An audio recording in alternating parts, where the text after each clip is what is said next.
Oh, hang on. Sorry. It's on mute. It's on mute.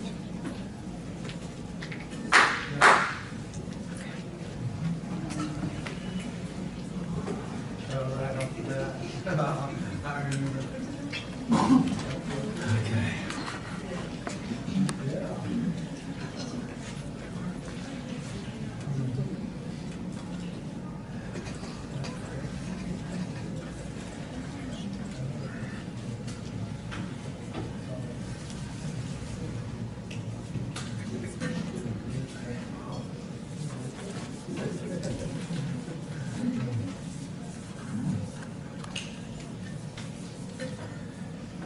Right, we're just going to get stuck straight into it. The Jane first.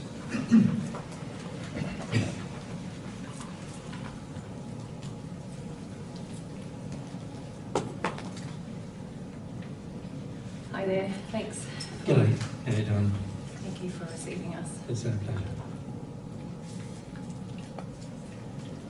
So I know a little bit about how this goes. Yep. You've been learning a bit about how it goes. We watched yesterday, so Yeah. With a farmer. yeah. Yep. We've been doing some research as much as we can. Since then? Yep. But we still have some questions. So Well, perhaps if we can first know a bit about yourself. Yep. So I represent a group of, we would have called ourselves scientists and educators when we lived on Earth. My name is Coral. I'm a woman, but there are many men here with us as well, and women. But as I said, we all considered ourselves to be educators. I myself was a medical doctor, and there's a number of doctors and scientists in this group. The commonality between all of us is that none of us believe in God. We didn't believe in God on Earth. Some of us were raised in religion, but felt that there was overwhelming evidence for a lack of God in a Christian sense or in any other sense. And this belief guided our lives. We taught people there was no God. I myself performed abortions because I felt there is no God. We influenced many people in this belief. Students, some of us were professors and teachers in our professions. Some of us did experiments on people and animals in the belief that the most important thing was to preserve life on Earth and to not worry about anything else beyond that. Many of us believed that we were humanitarians or humanists, but now as we're finding ourselves in great deals of pain, we had not considered that this was because we didn't believe in God, and now we're forced to consider that and forced to re-examine our lives in this light.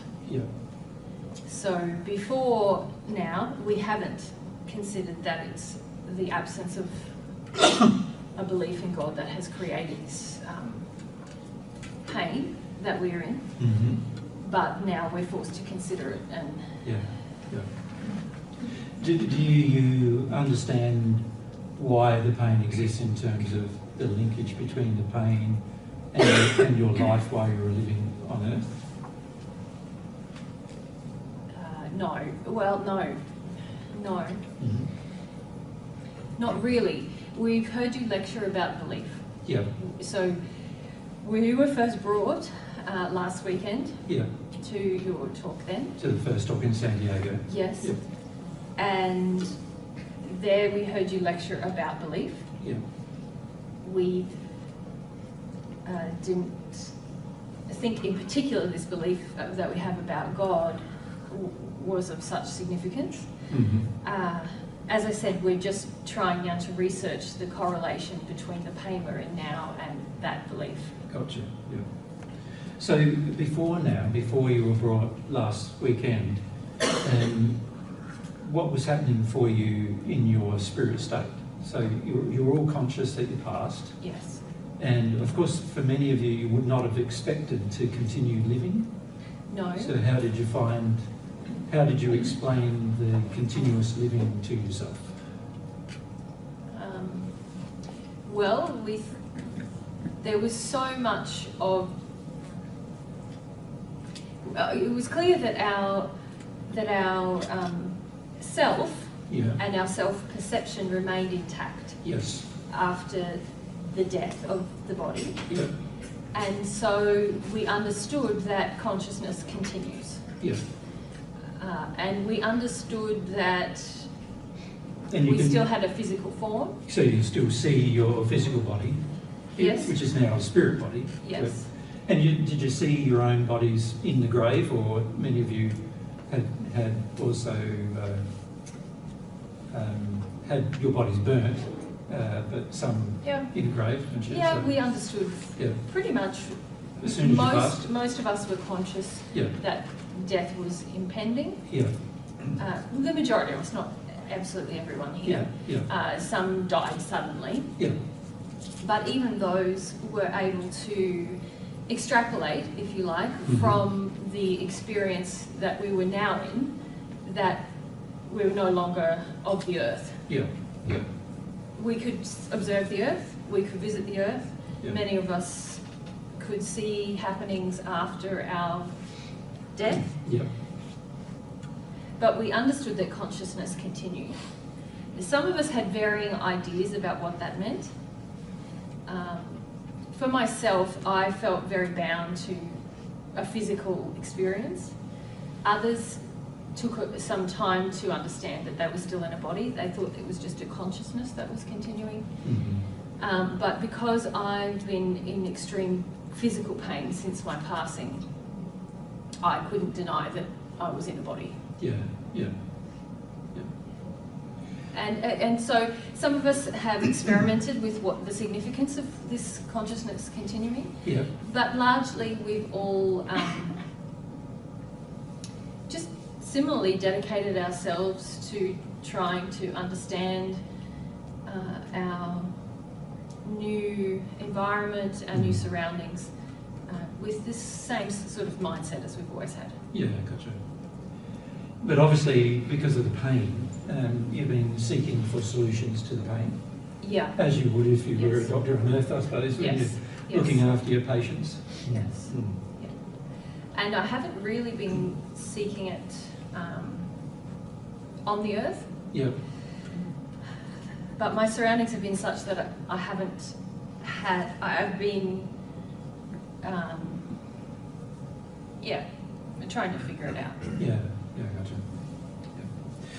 All right, well, so let's look at, you mentioned quite a number of things, the different ones that you had been doing while you were on earth as physicians or educators or, obviously as professors and so forth. One of the things you mentioned was that there were experiments done on animals. Yeah. And another thing you mentioned was that there was sort of a really strong focus on only dealing with any physical problems. Not you saw every problem as physical. Is that how you saw, or how did you see emotional problems?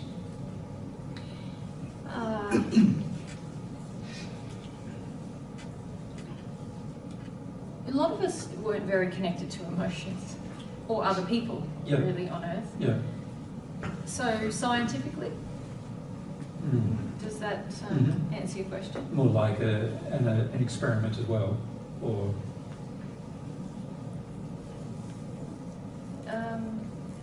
Just that emotions were problems that could be fixed. We just needed to find the correct solution.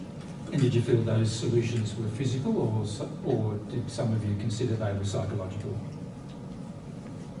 I would say physical, societal. Okay, yeah.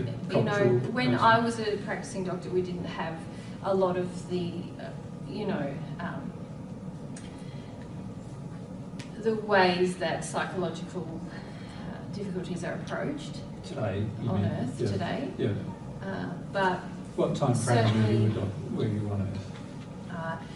But in the 50s, Yeah. I was looking at retiring, so Yeah. in the earlier part of the last century. Yeah, gotcha. Yeah, I suppose with my patients, and I'm just trying to get consensus here with others, we largely viewed emotions as, we didn't really think about emotions, but if there was a difficulty someone was having, then there should be a solution that was practical, and it may involve a change in physical environment, a change in a relationship, a change in a situation or circumstance. Yeah. And usually that would solve the problem. Yeah.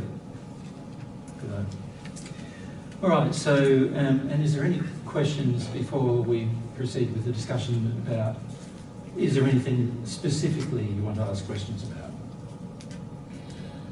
Well, I suppose the reason we became very concerned yesterday is that it seemed that you were saying that the lack of belief in God could have a large impact upon, well, more things than we had considered. And also there's this growing concern amongst the group about the influence that we have all had upon others through that belief and influenced others to have that belief. Yeah. And if indeed there is a great impact of having that belief, is it the belief that we have that has created? Before we heard you lecture, we didn't think that there was a connection between. We didn't really think there was a connection between our earth life and our current circumstances. Right. And then there's been a growing idea that perhaps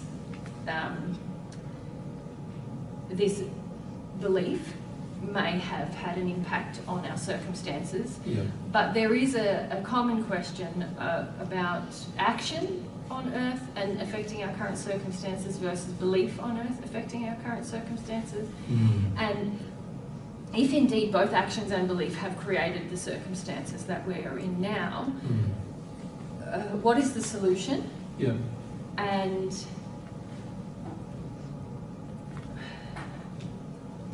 yes, perhaps that's the best thing to ask. Okay, so let's, if we try to examine this from a logical perspective in terms of where you're at now versus where you were on Earth, and then also we need to see the linkage between beliefs and actions on Earth and the current circumstances, don't we? If there is any link at all, we need to examine whether there is. Well, there's the three components in our understanding. Yep. There's the current circumstance. Oh, so I'll write these down, yep. So there's current circumstance. We're trying to sort of triangulate here. There's the circumstance, there's the beliefs, and then there's the actions on Earth. How are each of those things related to each other? Yeah, good question. I suppose I'm conscious of the fact that you were all in a lot of pain. And so how we approach this discussion, I would, as you would probably like to do if you were a doctor, you would probably want to alleviate the pain as much as possible before maybe investigating the reasons for it. Does that make sense to you? Yes. Yeah, so... Yeah. So I can approach this conversation with you answering the questions that you have, but the problem is that's not going to necessarily alleviate the pain that you're in right now. What will alleviate the pain? Well, two things. Answering the question about whether there is a God or not is I feel a critical thing we can do quite quickly. And also then ask if God does exist, asking that God, why are we in the circumstances we're currently in? And this would be the fastest way to deal with the problem if God did exist. I think the consensus here, I hear your point, but I think the consensus here is that the only way to establish God does exist is to sort of have this discussion that I mentioned with you. It's not the only way, though. From a logical perspective, you can see, yes, we can look at the effects of things and try to determine a cause for those effects. Or we can attempt another experiment, just like you would scientifically, just the experiment as to whether God exists or not. And if we can do a clear experiment with whether God exists or not, then a lot of the further discussion will be simplified through the process. If God does not exist, then let's go to the other questions you have and work out why you're in the situation. But if God does exist, then obviously the fastest thing to do is address that issue, and then what were the effects of not believing God exists on your current life. So I sort of feel like it's easier to do the second thing because it's going to have as much more power and in terms of and also more immediate effect. If God exists, there is a potentially it will have an immediate effect on your circumstances. And so we also see a delineation between fact and belief. Yes. So now you're talking about facts. Well, I believe facts are beliefs. So there's two types of beliefs. There's false beliefs, which are not facts, and then there are true beliefs, which are facts. So I would call them the same thing. But here we're talking about spiritual matters rather than physical matters. So in other words, facts about the emotional makeup of humans, facts about the spiritual makeup of humans, versus facts about the physical makeup of humans. So on Earth, you were concerned about the physical makeup, weren't you, primarily? And looking at everything, all the facts from a physical perspective. And what I'm suggesting is, no, there's also facts about the emotional makeup, the sexual makeup, the spiritual makeup of humans, which incorporate far more facts than just looking at the physical. So have we it seems we've misunderstood something about belief and fact. So is it that it's not actually the beliefs that have affected us being here? Correct. It's the facts. And it's what you believe versus those facts. So in other words, the comparison of false beliefs or false things that are not true versus the things that are true, but on a spiritual level rather than a physical one. So in other words, concepts that you had. So an example of that is a concept of God. You had a concept of God, which is there is no God. So that's a concept that you had. Other people have a concept of God that there is a God, but it's a triune God, or there is a God, but I am God, or there is a God, but there's many gods. You know, there's all these different concepts. And all of those are beliefs, but which one is the factual one is the one I'm interested in. And what relationship is there between having a factual belief and the circumstances you're currently in? No, that's clear now. Yeah. So if we can sort of establish a relationship between those things, then it might be very helpful in terms of progress, you see. So is it correct in saying that you are saying that, so now you're focusing on God, which is the question that we had. Yes. But it seems that you're implying that the current pain we're experiencing would be alleviated if we change the belief now. So it's not about the belief we had on Earth. Well, the belief that you had on Earth created your current circumstances. And when I say it created it, the belief you had on Earth caused you to act in certain manners which were against factual laws that existed. So it's, if you consider, say, the law of gravity, which is physical law, if you act against the law of gravity and you jump off a building, for example, there's going to be a physical consequence. Well, in the same manner, if you act against a spiritual law or an emotional law, there are consequences to those as well. And so what we need to do is learn the facts of those laws. Okay. I feel a bit distracted now because you mentioned the potential of getting out of pain. So correct. I had accepted that pain was just a constant, and now that you've introduced that, now I feel it's... well, this is what I'd like to alleviate, you see, sort of like, you can see and understand why, right? Because this is what was your goal on Earth, wasn't it? Just to help people alleviate their pain that they were experiencing. So naturally, if I'm a physician of any kind as well, that would be also my goal, wouldn't it? Yeah. So and obviously, when a person's in a lot of pain, it also makes it very difficult to think logically and feel clearly and things like that as well, because they're so focused just on the sensory pain rather than, you know, being able to apply or feel about spiritual concepts. And so I felt that I had kind of gained energy enough to have this conversation, and I was helped by people here to do that. Yeah. But I did feel that the question we came with was the most important one, but now I understand that perhaps it's not. To my mind, the question is the belief in God that you have an accurate belief, a truthful belief? And then if we can determine whether that is a truthful belief or not, then what we can do is work from there and go, okay, now that we can see the consequences of a false belief, what were the results of that false belief and the actions you took on earth that caused you to act in the manner you did based upon having that false belief? Does that make sense? Yep.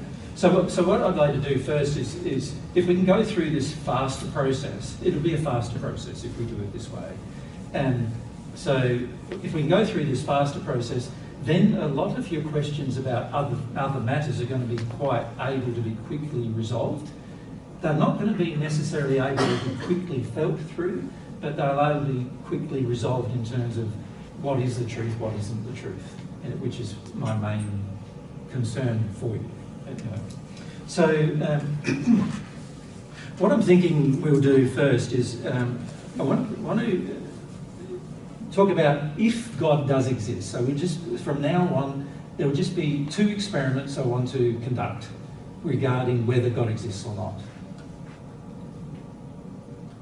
And if you can engage these experiments sincerely, you know, with your emotions, with your feelings, then we'll be able to determine whether God does exist or doesn't exist quite quickly. And then once we can determine that, then we can also potentially ask God about the other questions.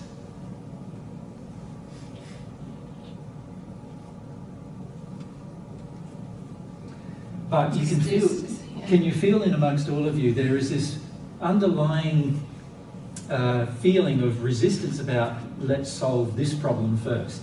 Can you? Yes. You would rather solve a physical problem or even an emotional one than actually solve the question about whether God exists or not. But as I said to the group yesterday and also last week in San Diego, in the city, the belief does finish up motivating you and drive you into certain actions.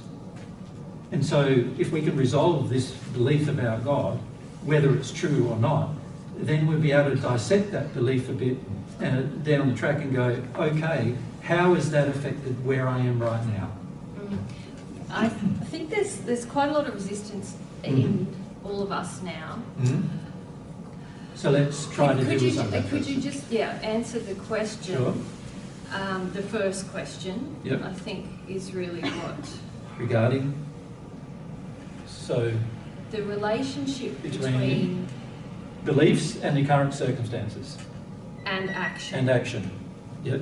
Well, firstly, the beliefs you held while you're on earth caused you to act in specific ways, and those specific ways have now caused you to be in your current circumstances. So there is a direct correlation between the pain and suffering you're now experiencing and the actions you took while on earth, and then what caused you to take those actions on earth, which were your beliefs while you were on earth. Okay.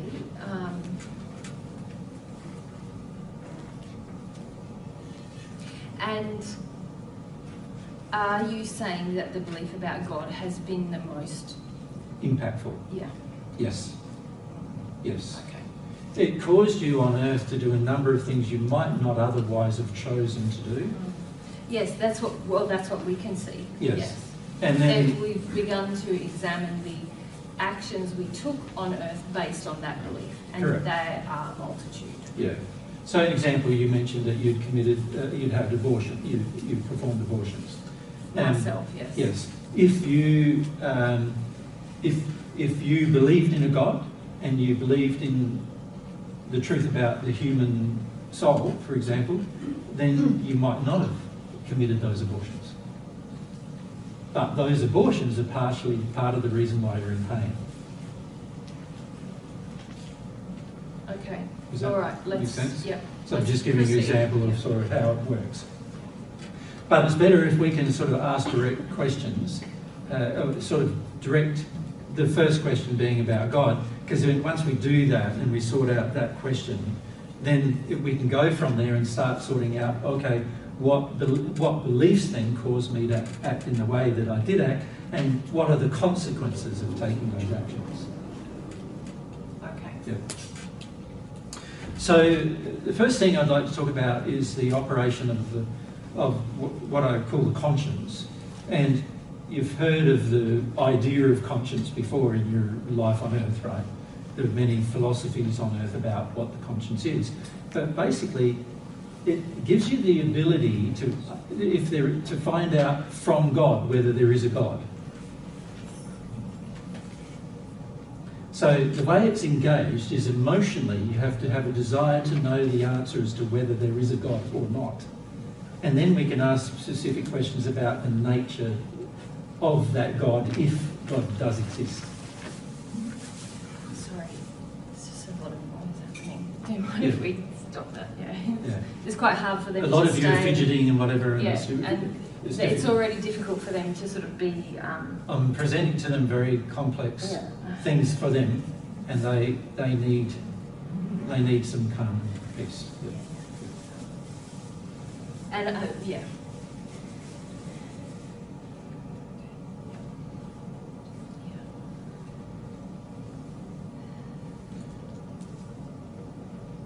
Okay, so if you can, for a moment, just ask, and this needs to be, do you want to know the answer? So to receive answers, if God does exist, to receive answers from God, you've got to want to know the answer. If you don't want to know the answer, then no answer can come. So let's firstly work through any emotion you might have about wanting to know the answer. So why, if God did exist, why wouldn't you want to know that God did exist? Can we address that first? Yeah, that's what it feels like we're all confronting now, because if God does exist, then... How do you feel about that if it's true? So let's... Quite a lot of trepidation, all of us. Why is that? Let's deal with some of this. It's fear, isn't it, that you're experiencing when you contemplate the possibility. So why is the fear? What would you be afraid of if God did exist? Just all the decisions that we made based on the idea that God didn't exist, we would have to re-examine every one of them and ask what the impact was of those things. Yeah. And we can't imagine, we can't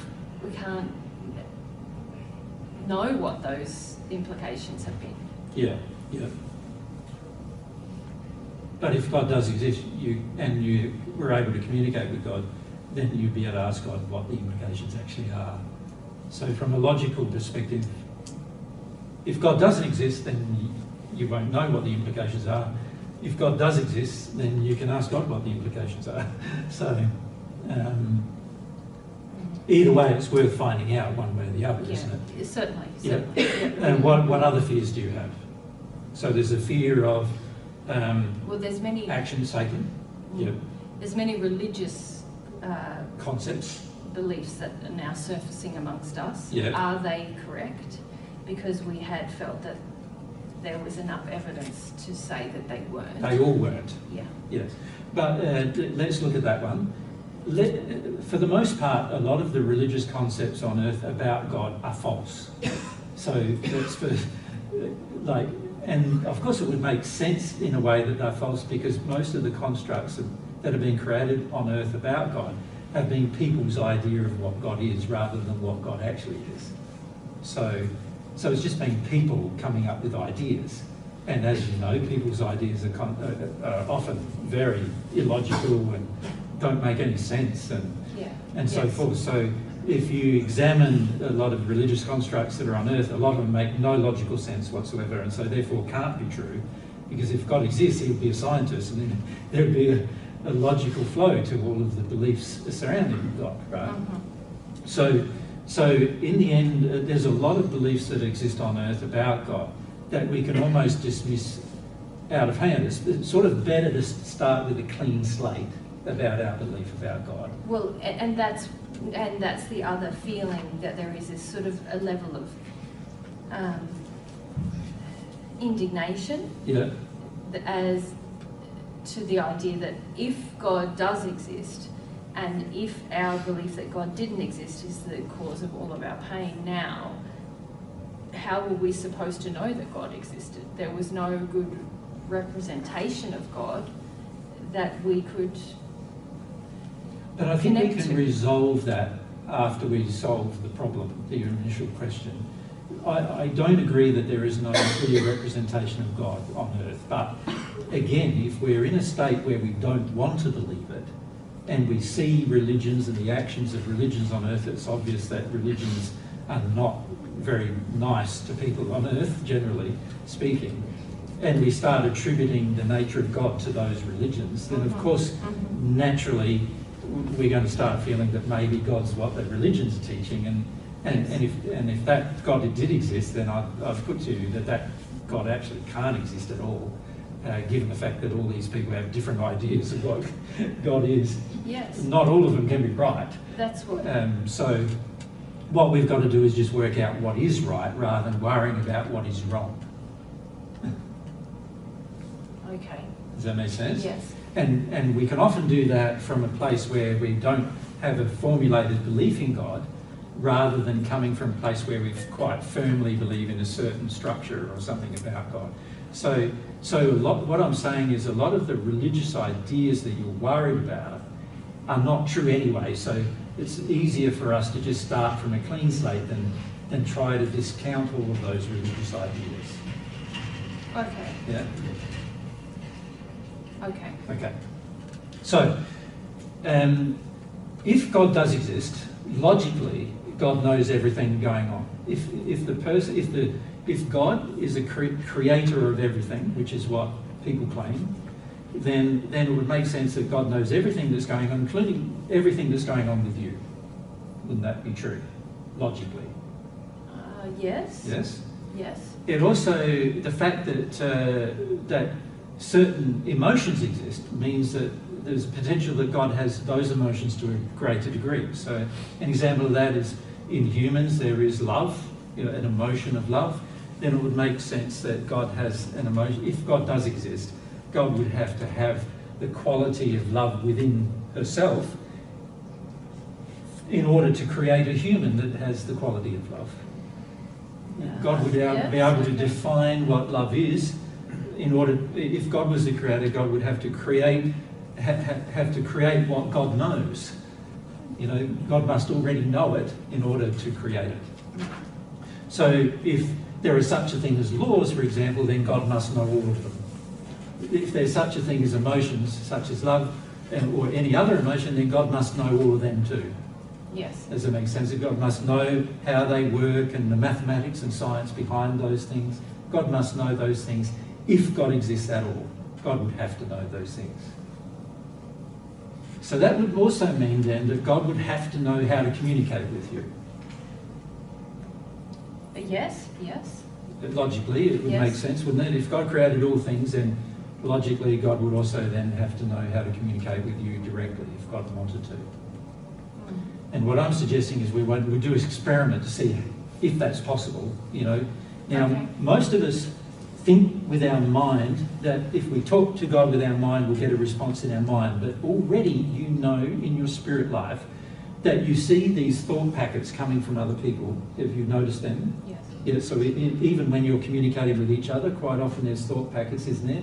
When they're some distance away from you, this thought packet comes to you, you'll be able to read the packet basically through your mind, and you'll be able to determine from that packet of information, whether you want to meet up with a person and so forth. So you can see from that example that packets of thoughts are being passed from mind to mind, not just verbal words. Yes. Yes? So you can see these thoughts are things. Yes. Let's then go, well, let's go one step further than that. If thoughts are things, then what if emotions are things and beliefs are things? Okay. It would make sense that if thoughts are things that we can see passing between one person and another, then it would also make sense that perhaps emotions are things we can see passing from one person to another. So an example of that is you would notice on earth when you've gone to try to help somebody as a spirit that sometimes you see colours coming out of people. I personally Haven't done that? Some of you might have.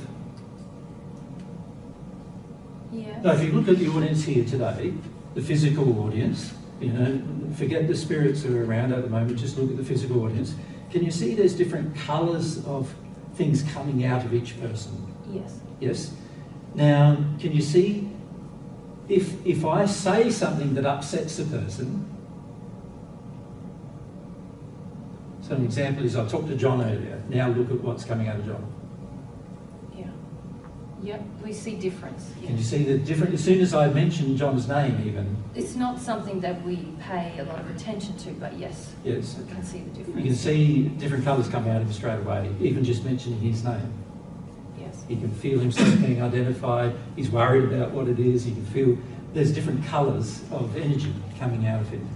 So obviously, him just being identified has caused him to have a feeling that caused different colours to come out of him. So that tells you that feelings have packages, but they're just not thought packages. They're expressed in a different way. Okay. Make sense? It does. Okay. So if we have thoughts and we have feelings, it would make sense that if God exists, God would have thoughts and feelings. Because God would have to know what a feeling is in order to create one in a human. Just like God would have to know what a thought is in order to create a thought in a human. So does God create our thoughts and feelings? That doesn't seem right. No, but God is able to communicate with you through thoughts and feelings. Just like you've seen, there's a lot of communication going on here in the room, and a lot of colours coming out of different people in the room, but none of them are saying anything yet. But they do have thoughts. So you're saying God created the capacity for those things? Correct. Okay. Yep. Yes, okay. And therefore God would have to understand. Yes. It makes logical sense. If God exists, he would have to understand what he created. Okay. Yep. Okay, so let's assume for a moment that, forget about thoughts for a moment, because you've never seen a thought packet that comes from an unidentified source, have you? No. No, so every time there's a thought packet coming, you know who sent it. Yes. The identity of the person who sent it. Yes. Yeah. So, but you've never seen one that says this is from God. No. No. Right? So that would tell you that God doesn't transmit thoughts. If God exists, God doesn't transmit thoughts. Because over the last 2 weeks... Yes. Okay. Over the last 2 weeks, you've asked the question about whether God exists, and you haven't received any thoughts from God about it. No. Is what I'm illustrating. No. Yep. Okay, so what I'm trying to do is say what God doesn't do, firstly. Okay. So God, and if you examine your earth life, you can see a lot of the way you thought of God was you had thoughts and you wanted God to present you with thoughts or proof through thoughts, and you didn't get any. And then you said to yourself, that means there is no God. Yes. Fundamentally. Yes. You felt there was no proof. Well, we haven't been able to find evidence of Correct, God. correct. No. But what if God communicates via feelings rather than thoughts? You haven't tried that yet, have you? No. Okay, No. so what I'd like to do is experiment with trying that. Okay. That makes sense? So in order to do this, we need to experiment with having a feeling towards God that I want to know whether you exist.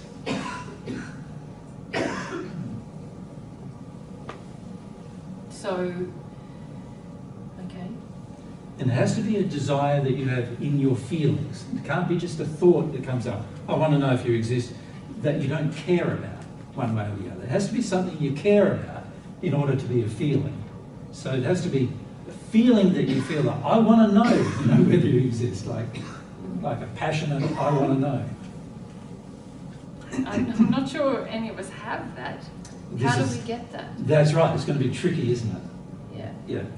Imagine for a moment that there are huge things in your future that knowing the truth about this matter will affect. So how do you feel about that? Well, yes, more interested. Yeah. So now that there's an interest, can you see, if you look at the colours coming out of you as a group now, can you see the whole group changed in its colour as soon as their interest was piqued? As soon as the desire to go, what if my future is something about knowing this answer to this question, then, and it's going to affect my future. I want to know how it's going to affect my future. Yeah. And you can see straight away, even the feelings you now have changed. Yeah. Okay, so what we want to do now is project those feelings towards this non-existent God. We want to ask, if you exist, I want evidence coming at me through these feelings. So, and there's no way to present evidence to all of us as a group? Only if all of you have an honest feeling. But what you're saying is that's individually evidence? Correct. But what about, is there no way to present collectively? Well, there's plenty of collective evidence, but a lot of it you won't see until you get this individual acknowledgement. Okay. So okay. This is why I say try the experiment first. There's we could have hours of discussion about evidence about God's existence, you follow? But at the end of the day, it's not going to be the fastest way to the conclusion. Okay. All right. So we need to have that sort of childlike desire to know. Okay. I want to know the truth about this matter, whether God exists or not. And I'm open to the fact that he's not going to give me a thought, but he has to give me a feeling instead. Let's try that.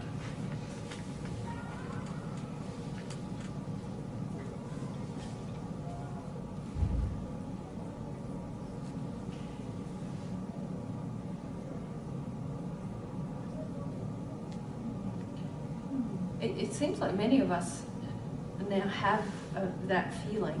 Mm-hmm. And what's the feeling? That, yes. God does exist. Yes. Yeah. But we wouldn't usually call that evidence now. But if feelings are things, you can see the feelings coming out of our audience, and they are things. Yeah. So they do present evidence of how the audience is feeling. So why wouldn't feelings be a part of your evidence? Well, because it's so individual. Your feelings are individual, but God's, if you can feel, each of you, when you feel the feeling, you're all feeling the same feeling. That's true. So the feeling coming from God is the same for all of you. Yes. It hasn't been created by you, obviously. Well, but we can't see the feeling from God. We can only see the feelings in each of us. All right, well, let's look at the logic of that. If God does exist, then God would have to exist outside of the universe he or she created. Okay. If God exists outside of the universe, then the way God transmits feelings has to be different to the way humans transmit feelings. And so if you can see it in a human, it would have to probably be unseen, unless you had the eyes open, some kind of facility or faculty open. For the most part, you might not see it coming from God. It just seems very frustrating. It seems very still not tangible in some way. The feeling exists, yes. All right. Well, but shouldn't we have hard proof? Well, there is a lot of hard proof, which we'll look at in a minute. But let's just experiment a bit more with this feeling stuff, shall we? Mm-hmm. Right. Okay, so here we are. We've had the first feeling, and many of you had a feeling you wanted to know, and the answer was, it felt like a yes, right? Yeah. Okay. So the Christian belief of God is that God is a triune God. Let's ask this. Let's do the same thing. Are you three gods in one? No. So the answer, the first one was yes, and this one's no. Mm-hmm. So now it's becoming clearer that there is yes and no, not just yes. Yeah. Okay? So this would suggest an intelligence where these feelings are coming from, Yeah. wouldn't it? It would. It would. So let's ask more evidence that are humans God? Some people believe that. No. No, is the answer to that. And let's ask the question, are there a lot of gods? Are you a collective of gods? No, but it's funny. It almost feels like all of those questions were answered in the first yes. Correct. So when God answered you first, there was nuances in the feelings, weren't there, that Yes. said, all of a sudden, not only did you learn about God, yes, exists, but also not multiple gods, not, it was an individual, and so forth, right? So the nuances in the feelings are quite clear at times if you're open to them, where you can read a lot into those feelings. Does that make sense? And interestingly enough, consistent for all of you asking the question. Even though you've got different personalities, different natures, different history, there is a consistency of the fact. Okay, so now that we've answered that question, now it seems, well, now there's just a lot of worry. Correct. I feel like it's very hard now to Well, let's look at our worries. remain here. Yeah, stay for a bit and let's look at the worries, because we need to address the worries. So what are you worried about? Well, just the implications of this. Mm-hmm. Is there any area you'd like to ask God about the implications?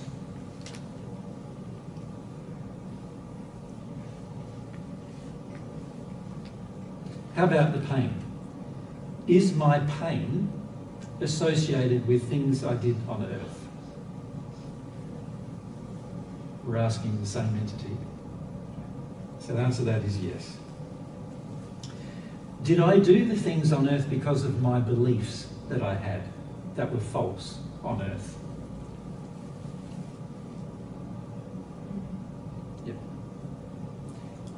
Is there a direct relationship between my beliefs and the actions I took and then the pain I am consequently now suffering?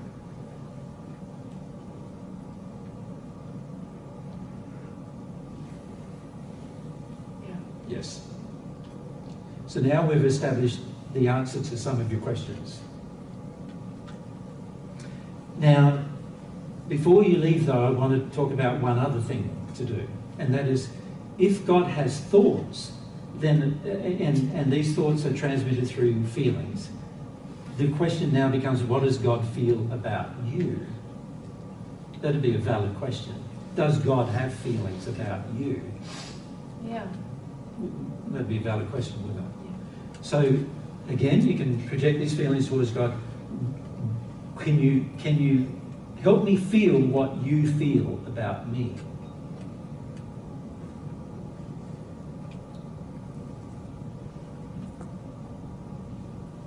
Yeah, it's a lot of things. Yeah. Can you see some of the things where God loves you, cares about you, desires your happiness and welfare, knows your personality, knows your nature? But there's also other things, wasn't there, like a bit of an exposure of the things you did wrong and why those things were wrong and so forth, coming from that same source. Does that make sense? Yeah. One other question we can ask, if I deal with those things, can I be forgiven for them?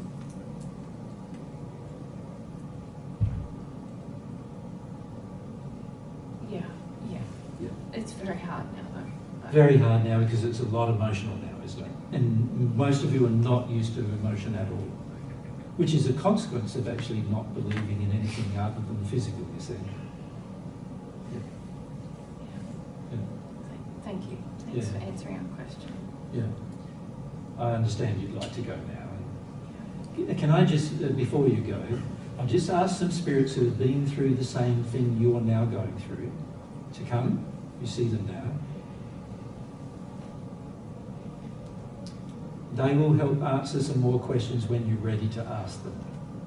I just wanted to make the introduction so you know you're not alone in dealing with these things. Yeah. Thanks. Yeah. Thank you very much. Yeah.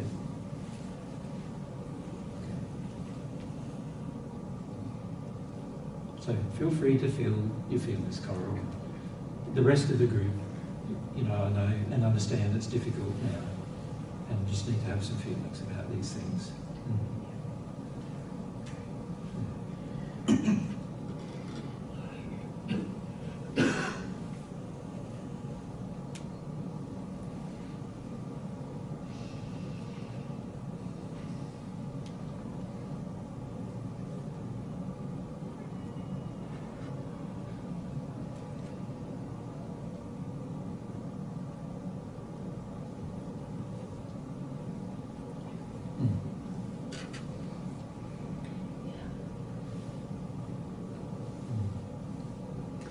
And any questions that you guys have as an audience about that? Can we go to Enrique first, back to on this side, and who on this side? Justin on this side. Enrique. About beliefs and principles. So I've started having the spirit, physical consequences and pain. Can I stop you? Every time we've opened it up to questions after channeling, most of you have got onto your personal things. This is indicating a fair degree of sort of selfishness in your involvement in what's gone on. Can I say? I want to first address questions that you've got about what just happened.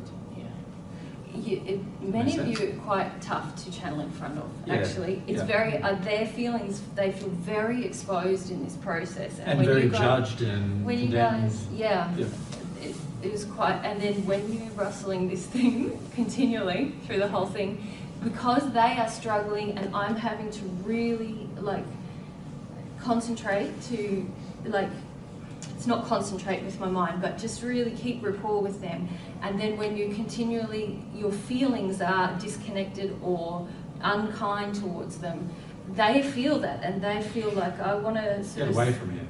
Yes, and emotionally, it's quite tricky to keep the rapport there when also I'm being pulled away through different things. So,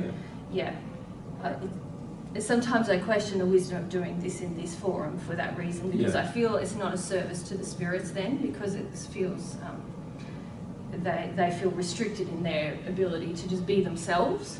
But it's just about coming to love your brothers and sisters, whether they're in the spirit world or on earth. Yeah, and this is what I'm getting at with you, Enrique, but also the whole audience is many of you do not love anyone other than yourself. And even then you don't love yourselves well, because you don't actually care for yourself the way God feels you should care for yourself. So what we noticed, particularly in Western countries, but particularly in the United States, everyone is very self-involved. You only really think about yourselves for the most part and your own feelings. And this makes it very, very difficult to help spirits in front of you, but it also makes it very difficult to help you, because you always think everything for you is unique to you. You follow me? So I firstly want to only answer questions about what just happened. Can we start there? Justin? Yeah. So I'm quite taken aback by, not just today, but even honoring last week, their ability to use their conscience to really ask clear questions. And I was wondering if you wouldn't mind just reviewing how. Yeah. When you become a spirit, you are automatically as sensitive as you would be when you're a child to everything. So that means you're sensitive to pain, you're sensitive to pleasure, but mostly you're experiencing pain. You're also sensitive to any emotion coming from an outside source. You're as sensitive to it as a child would be. And the reason why is that a lot of the filters you have about sensitivity come through your sensory apparatus of your physical body. So once you get rid of the physical body, and you have not yet developed or shut down your spirit body has all of these senses that are now completely open, and they were completely closed when you're in your physical state. So now you're sensitive to every nuance of pain that you have. Every single tiny pain in your body, you got a heightened sensitivity to. Every tiny thing coming from another person, any feeling coming from another person, you're now highly sensitive to. You're highly sensitive to everything. This also, when you start communicating with God, means that you become highly sensitive to the nuances of emotion coming from God. Make sense? Just like God would be a person who transmits feelings and thoughts to you, and mostly, and of course feelings, not thoughts. Thoughts come up as a result of the feelings, as you just had illustrated. He had feelings. God gave him a feeling about God. So Coral had feelings about God, and then in the process of feeling those feelings, all these thoughts come about what God's nature was as a part of those feelings. Now, that's how God communicates via consciousness. But Coral was sensitive to it because she's not limited anymore by the shutdown of the physical body senses that you have been doing to yourself for years and years and years. Yeah. Now, a little child, by the way, like a 1-year-old or even a newly born baby, has the same level of sensitivity. This is why when it's born, it cries all the time. Because it's got a lot to cry about, with all the barrages of feelings coming at it that it doesn't know anything about, but it's sensitive to feeling. But the child obviously can't tune into the conscience because that's an expression of will, so they have to seek it. So it's the same for you. Yeah. When you want to seek God's truth about something, that has to be an expression of your free will. Yeah. You have to really want it, just like Coral had to. Yeah. Now, Coral recognised her pain, and as a result, really wanted to do something about it. That's what drew her, and that's why she was encouraged to come to our group last week. Right? If she wasn't that sensitive to her pain, she would never have been able to come last week to the group and to listen to anything. Yep. So they're in a much more prepared state than the majority of you in the audience are to actually feel things. You follow? Yeah. And I can't emphasise that enough. Many of you believe you understand divine truth, but from an emotional perspective at this stage, there's very little understanding of it. And she was having to feel things, and it was sensorily feel as well as emotionally feel. Many of you are detuned from your senses almost as much as you're detuned from your emotions. That's why you can cut yourself and not even notice till you see blood somewhere, That's how you become that sensitive that you can even have a physiological function occur in your body, such as the nervous system being triggered, and you have no idea it's happening because you're detuned from the senses. Yep. You won't have that luxury in the spirit world. You won't have the luxury of being able to detune from it. Yeah, can we call it a luxury? Yeah. Well, I don't know if I'd call it a luxury, but many of you believe it's a luxury at the moment. But you use it like it's a comfort. Yeah. Okay, we go to Aaron at the back. Yeah. I guess for Coral and spirits of Cain, after they have passed, what kind of resources do they have to learn? And I know you talked about conscience and connecting to it. Well, is there any other resource available? It very much depends, Aaron, upon their desires. So if they have no desires, then there'll be no resources. If they have a smidge of desire in a certain direction, then there'll be whatever the direction their desires are, resources will be supplied. So when a person initially passes in the spirit world, usually they have, you know, most of these passed from old age, and by that stage, the person generally has nullified most of their desires. You've taught yourself to not have any, because any one of them might disappoint you. So after a time, most people on earth tune out of their truthful desires. And their fundamental desire is to not have a desire, to not have feelings, to not have feelings get triggered, to use their mind. And this entire group was heavily involved in using their mind to suppress their true desires, to suppress their true feelings. So the problem with that is that desire is what brings things to you in the universe. This applies on earth as well, but also in the spirit world. See, at the moment, many of you have created lives mirroring your desire, and you don't realise it. So some of you have wealth, that mirrors your desire for wealth. Some of you don't have any wealth, that mirrors your desire to not have any. Right? Some of you have a partner, well, that's because you had a desire to have a partner. Some of you don't have a partner, well, that's because you didn't desire one. Or you've been disappointed by one, and so now you're worried, and so you don't want to have one anymore. Right? Desire drives everything. So when they pass and they have no desires, there's very little help that can be given until a desire is expressed. Make sense? Now, in their case, the reason why they were brought to the first group in San Diego here was because they had the beginnings of some desire to know why they were in pain. And that beginning of a desire, which, by the way, they've been in pain a long time. I think Coral passed in late 1950s. And so she's had pain since in the 60s to now, which is a period of 60 years she's been in pain. It's taken 60 years for her to develop a small desire to know why she's in pain. Does that make sense? Yeah. And now that she's developed that desire, now she can be given assistance to help her with that desire. That's how the law works.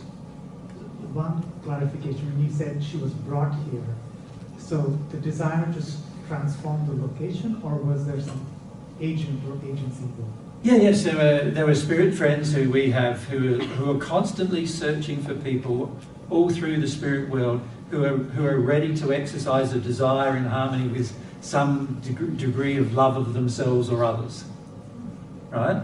And when they find such people, they go, right, now what's our best course of action to help this particular person?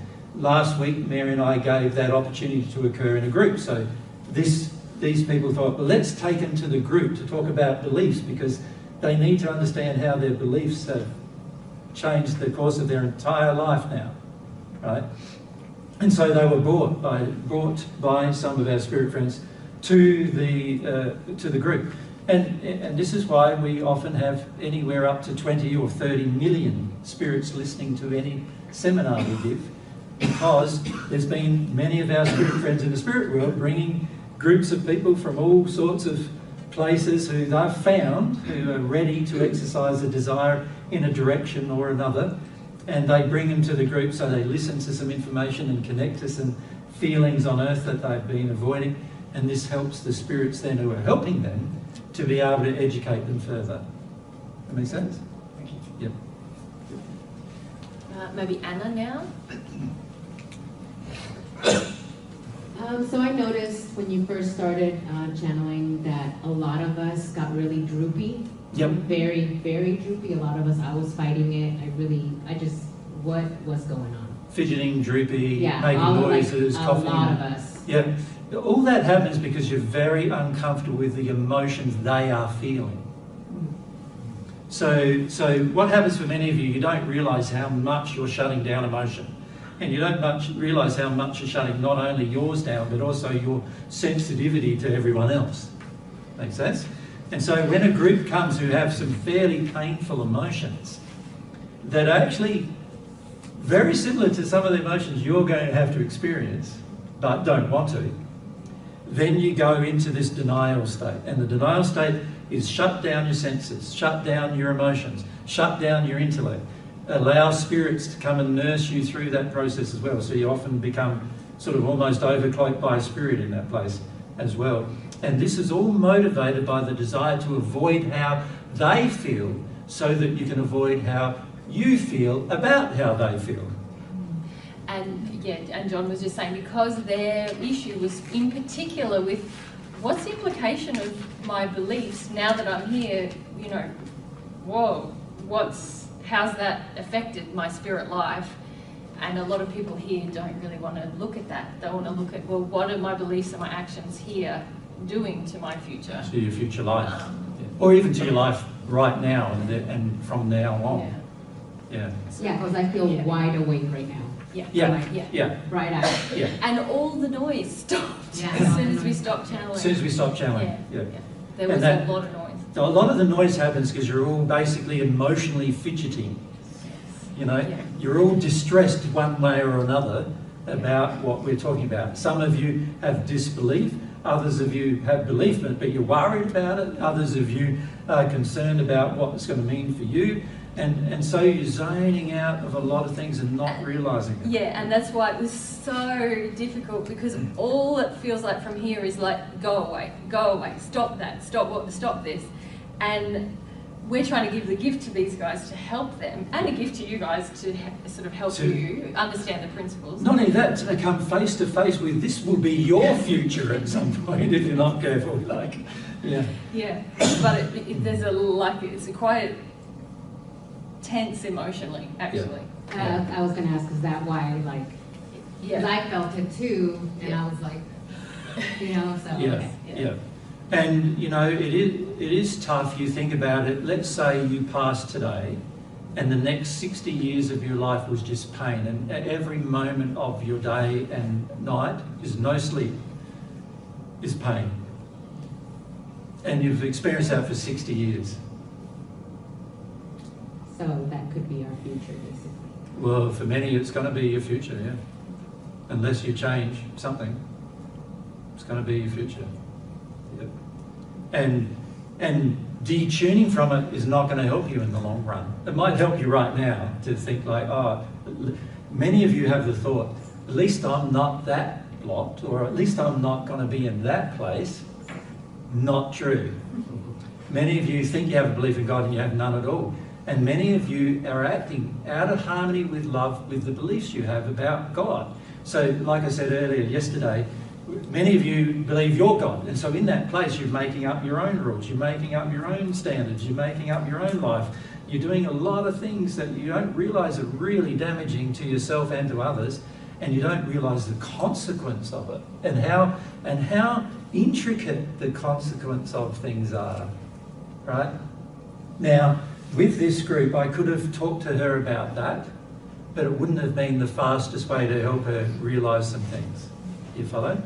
So I could have talked to her about everything she did on earth and the consequence she's now experiencing. And it would have been a very emotionally confronting discussion as well. So I go, well, it's much better if I can connect her to God in some way and connect her to some of our guides in some way before she has that terribly confronting work to do, rather than afterwards, because afterwards I'm possibly not going to be able to do it. Yeah. So yes, for many of you, you don't understand yet that when you pass, your sensory feelings are going to be heightened, like intensely heightened, and very sensitive to pain. So every pain you are now suppressing, you're going to be very sensitive to one way or the other, right? You've not taught yourself how to shut it down spiritually for most of you.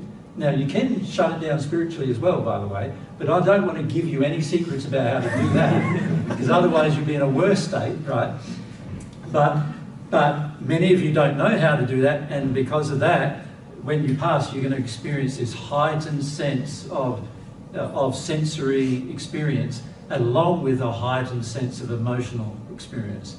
And it's going to be so confronting that you're barely going to be able to think a thought, let alone do anything else.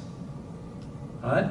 This is why we emphasize changing your will in relation to your emotion, love, your seeking of truth, all of the, and having faith that change is possible. Yep. All of those things, once they move from your head into your soul awareness, into your soul reality, then you can change so quickly, you know, on earth and in the spirit world.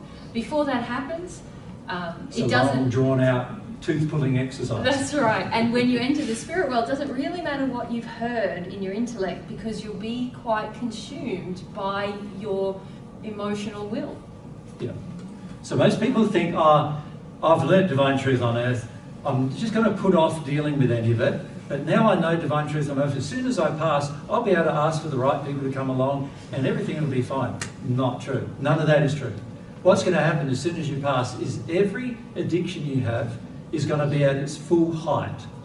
Every emotion you have is going to be at its full height. Every sensory feeling you have is going to be at its full height. And you are going to be so overwhelmed by it that you're not even going to be able to think at all, for the most part. You'll find thoughts so difficult, right? And most people then try to, you know, in the spirit world, they try to numb themselves out of that a bit and do the things. But now they're in the spirit body, they can sort of learn how to do that a bit. So over time, they might numb themselves out and whatever. But right at the beginning, it is very, very confronting. So, sorry, one more. I had a friend that passed, and Yep. I'm thinking, like, I never feel them. Yep. And now I'm thinking, I know why. Why is that? Because they never dealt with anything. They're probably not thinking. No, that's not why. Okay. Not why, Anna. Got any other ideas why? Yeah, What's the other idea why? I'm scared. Yeah. Yeah. You're scared to know where she is. He. What's going on? He. What's going on? Is it he or she? It's both. Both. Yeah.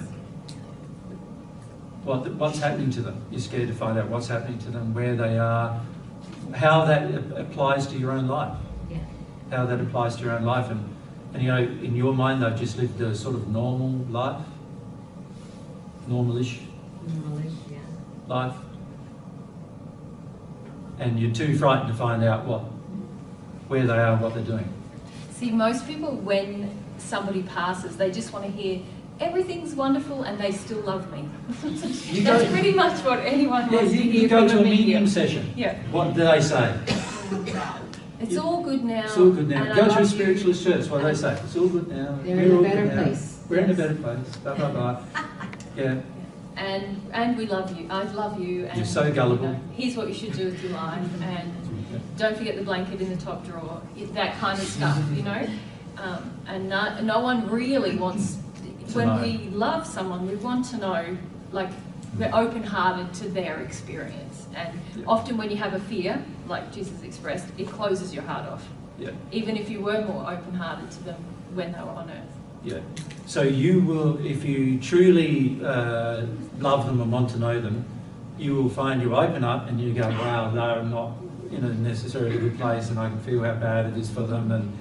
And actually, these kind of things would be good for you to trace back. Okay, if it's bad for them, what did they do on earth that caused it to be bad for them there? You know, that kind of thing. And often if you're a point of contact for them, it can help you and them if you open up to them, you know? Mm. If you're willing to hear from them about their experience now, because they might be more connected to the earth because they haven't dealt with their earth life, you can point things out to them and say, even if you don't yet fully believe it, like, hey, I've heard this, you know, I've heard. And also it can help you reflect on, well, okay, if that's what's happening for them, what am I denying, or what could I look at? And What choices am I making in my life, you know, that might lead to the same consequence. Yeah. Most of us don't want to have any linkage between our current life and our future consequences. So what we'd prefer to do is ignore any truth about the future life that's presented to us. Now, our friends that we're open to emotionally that pass are the most able generally to share what that future life for us is probably going to be like, given the fact that they're our friends and we've spent a lot of time with them. We've probably got to be in a similar place in many cases. So the majority of us on it don't want to know. And this is why we're like, person died, we sort of almost closed the whole thing down. We just have a few tears, grief ourselves about the loss of them, but no interest in now what's happening to them afterwards. Yeah, generally that's the case. And it's all driven by our own fear of what might happen to us when we pass. Yeah. Very few people experience great joy when they pass. Most experience extreme suffering when they pass. It's reason why Mary and I are here, to try to help you have your pain and see that. the pain related to your sin, have it now, so that the rest of your existence can be happy. Yeah. Because sin is finite, you know, as long as you change your belief. Remember Jesus drew up on the board, there's belief that drives emotion, and then we have, you know, physical problems. So if you change, you know, if you deal with your emotions and change your beliefs, then those emotions, those painful emotions never reoccur, because all your beliefs now generate happiness and love and connection and all of those things. But if you don't work on those beliefs and the principles governing, you know, the universe, then you can create more pain for yourself, whether it's on earth or in the spirit world. But if you change those beliefs, that's a for life thing, you know. That's no more of a forever thing. A forever thing, yeah. Yeah. For life here and the rest as well. Yeah. If we come back to, I'm sorry, I've just forgotten your name. Yes, with the white shirt. Yes. Wendy. Wendy. Sorry. Yeah. I'm having a lot of confusion about earthbound spirits versus the spirit that's moved on. Yeah. If you can explain better about that, or What's the difference? happening? Yeah, what's happening with? So I'll have a stab and you can clarify. Hey, an earthbound spirit is someone who doesn't want to leave the earth plane, if you like, or the surrounds of the earth. Yes. So they want to remain attached to earthly goings on, whether that's their family or whether they're involved in addictions, or they just don't actually want to even be face. a job or something. Yes, a job, something earthly they want us to remain involved with, and sometimes it's just fear of going anywhere to else. The spirit world, because people have a sense before they pass that maybe there's some things that I've got to face that I don't want to face. And depending on how much the person is resisting that, they can remain earthbound for years and years and years and years. Centuries. And they often become involved with people, you know. Many spirits that are channeled by mediums are earthbound. And they're like, oh, I'm not in pain anymore. And Let's be more honest. Almost all. Almost all, yeah. So they're not having their spirit life existence anymore. They comment on earthly things because they're still involved with earthly things. And sometimes if they had a kind of average life on earth, they think, oh, I left my physical body, things are a bit better, and I can waft around and, you know, hang out with my grandkids and oh, this is it, you know. But that doesn't last forever. And the discontent grows, and the sense that that they should be somewhere else also grows as well. Now, spirits, in contrast to that, there's spirits who enter the spirit life when they pass. And they go through a process of understanding that they've passed. Often they're greeted by people, you've heard stories about that.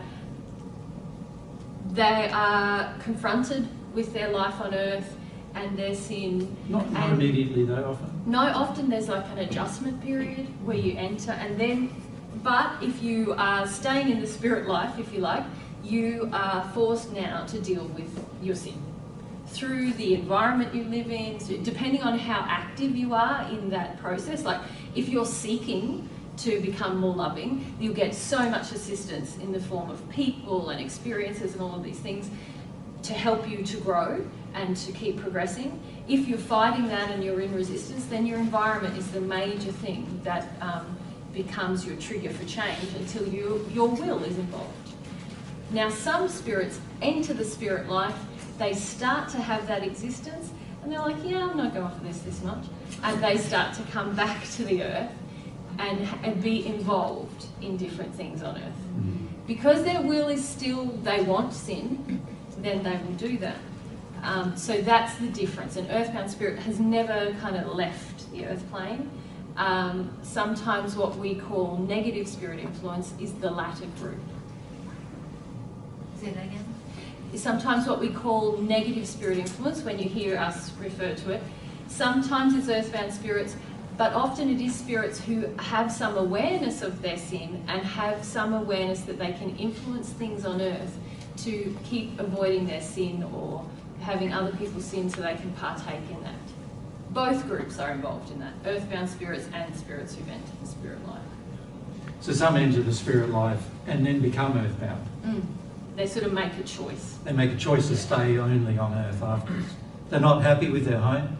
Many of you, when you first pass, are not going to be happy with your home. If you passed right now, you wouldn't be happy with your home. And you go, I had a better home on earth. So many of you would decide to go back and live in your home on earth. Because it was more comfortable than your home in the spirit world. Does that make sense?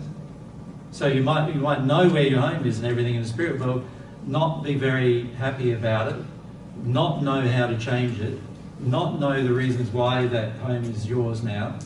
And so you go, I don't like that, I'm going back to earth. And so the earth's in a hell condition. So as long as you have passed into a condition that's the same as the earth or better, you can visit the earth any time. And so you go, well, I'd rather live in my own house at home, back in San Diego or back in Oregon or whatever, you know. And so that's what you do. And many people do that for years. Like, they haunt their own house on earth, literally, like 4 years, because they're not happy with their spirit house. Yeah.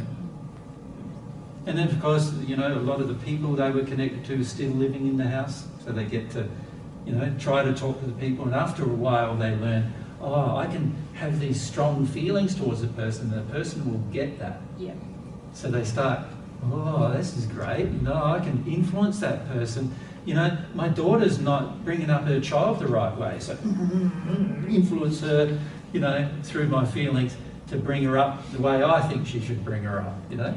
A lot of you have familiar, like ancestral spirits with you. A lot. Yeah. Or I pass and I'm back in my house and I realise my husband's been cheating on me the entire time. Right? And this happens too. And you go, wow, he's been cheating on me the entire time. I'm going to make him pay for that. I'm going to make his life a misery as much as I can, you know. Influence the woman he's cheating on me with, you know, influence my husband. Go and influence my daughter and tell her, don't trust men. Don't trust, you know. Don't trust your husband. You know, a lot of husbands and wives have a lot of conflict, even more after one of their parents dies, because the parent, if they never approve, just comes along and projects at the child. So yeah, to the point where the child just decides to, the grown child just decides to do something different. And some of you have problematic relationships with your parents.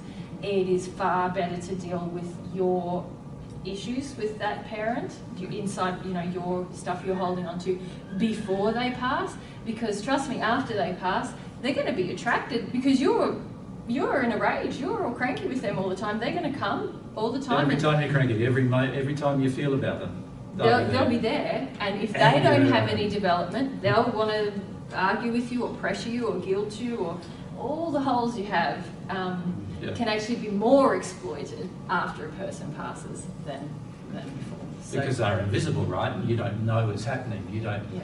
Many of you are unable to tell the difference between a thought package that you have and a thought package that's coming to you from someone else. Remember last week we were talking about that a bit with regard to the we versus you versus I do something. Yeah. You know, most of you don't realise that you're thinking we or you every time you talk to yourself, and actually that's just a spirit having a chat with you about what they think you should do and so forth. Many people on earth are just not aware at all. We lack education. Yeah. But you know, I know now, watching all your faces, some of you just go, oh, How will we ever? Oh, we've never been. You know, but actually, what we're teaching you about the principles is the answer to all of these issues. Whether you're a person on earth, or you're in the spirit world, or you're earthbound, or it all works for everyone. Yeah. But I don't want to calm you down about it. Is that what I just did? Because No. you're going to have to go through some feelings about all this stuff. Yeah. And the more you get calmed down about it on earth, you think about the average medium, you know, when you go to spiritualist church or something, you sit down and some people do some mediumship. The average thing is going, everything's fine now, you're fine, let's talk about your family and how to help you here and how to help you there. And most of the spirits who are doing this through mediums, if they're actually mediums at all, are actually spirits who are in a lot of pain and suffering themselves, and they have really no idea about their own life at all, and they just don't want to tell you. Because they want to reassure you that it's not that bad when you pass, when they feel it is bad. But they just don't want to worry you while you're alive about it. Yeah, and sometimes mediums lack the integrity to pass it on as well. Yeah. They feel like, oh, I'm going to go out of business if I, you know, really If reflect. I tell people that it's not as good as what everybody wants to believe, Yeah, or then maybe some people will no longer pay me to do my mediumship anymore. or you'll leave distressed, and then that won't be good. They'll be responding. It's not good for further business. Yeah, or it's not good for you. A lot of people think, oh, it's not good for you. If you start to have a feeling as a result of a conversation, Yep. then that's not good. And so I can't pass that on. That wouldn't be loving. I've heard mediums saying that wouldn't be loving. Yeah. So there's a lot of great dishonesty in what's happening with mediumship on earth. Okay, if we come to Catherine on this side and Cheng on that side. I wondered with Coral, first of all, what was the size of that group? Did you know or not? It was pretty big. Yeah. And they're not earthbound. They said they visit the earth sometimes, but okay. Yeah, not earthbound. They're in too much pain to be earthbound. Yeah. And also, because she had, and many of them had performed abortions, do you think, because, you know, as Anna mentioned, this heaviness and restlessness, do you think, especially with the U.S. election and abortion being, you know, fiery right now, I guess it always has been, but it's highlighted.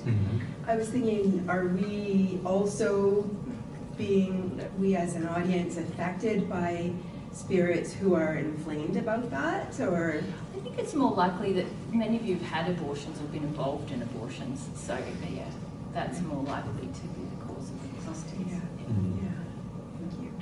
Yeah. Would you agree with that? Yeah, and also the attitudes that cause abortion, many of you have, even if you haven't had an abortion. So an example of attitudes that cause abortion are things like a feeling like it's hard on a woman. It's easier on the man. You know, having sex outside of marriage or outside of a committed relationship is easier on the man. It's harder on a woman because she might have a child. So she needs to have the choice to be able to get rid of that child if she wants to. You know, many of you also realise that bringing up a child is difficult, and if you're in a situation where you don't feel like you have a lot of support, then many people have the belief that that's the time to have an abortion because you don't have support. So there's a lot of false beliefs which trigger the abortion. The abortion is the effect of the sin that exists in the attitude, right? And so many times some of you have not had an abortion, but it's only because there wasn't the proper opportunity for it to happen, not because it was a choice, but because you just never had the circumstances, you were careful or whatever, and never had the circumstances where an abortion may have occurred.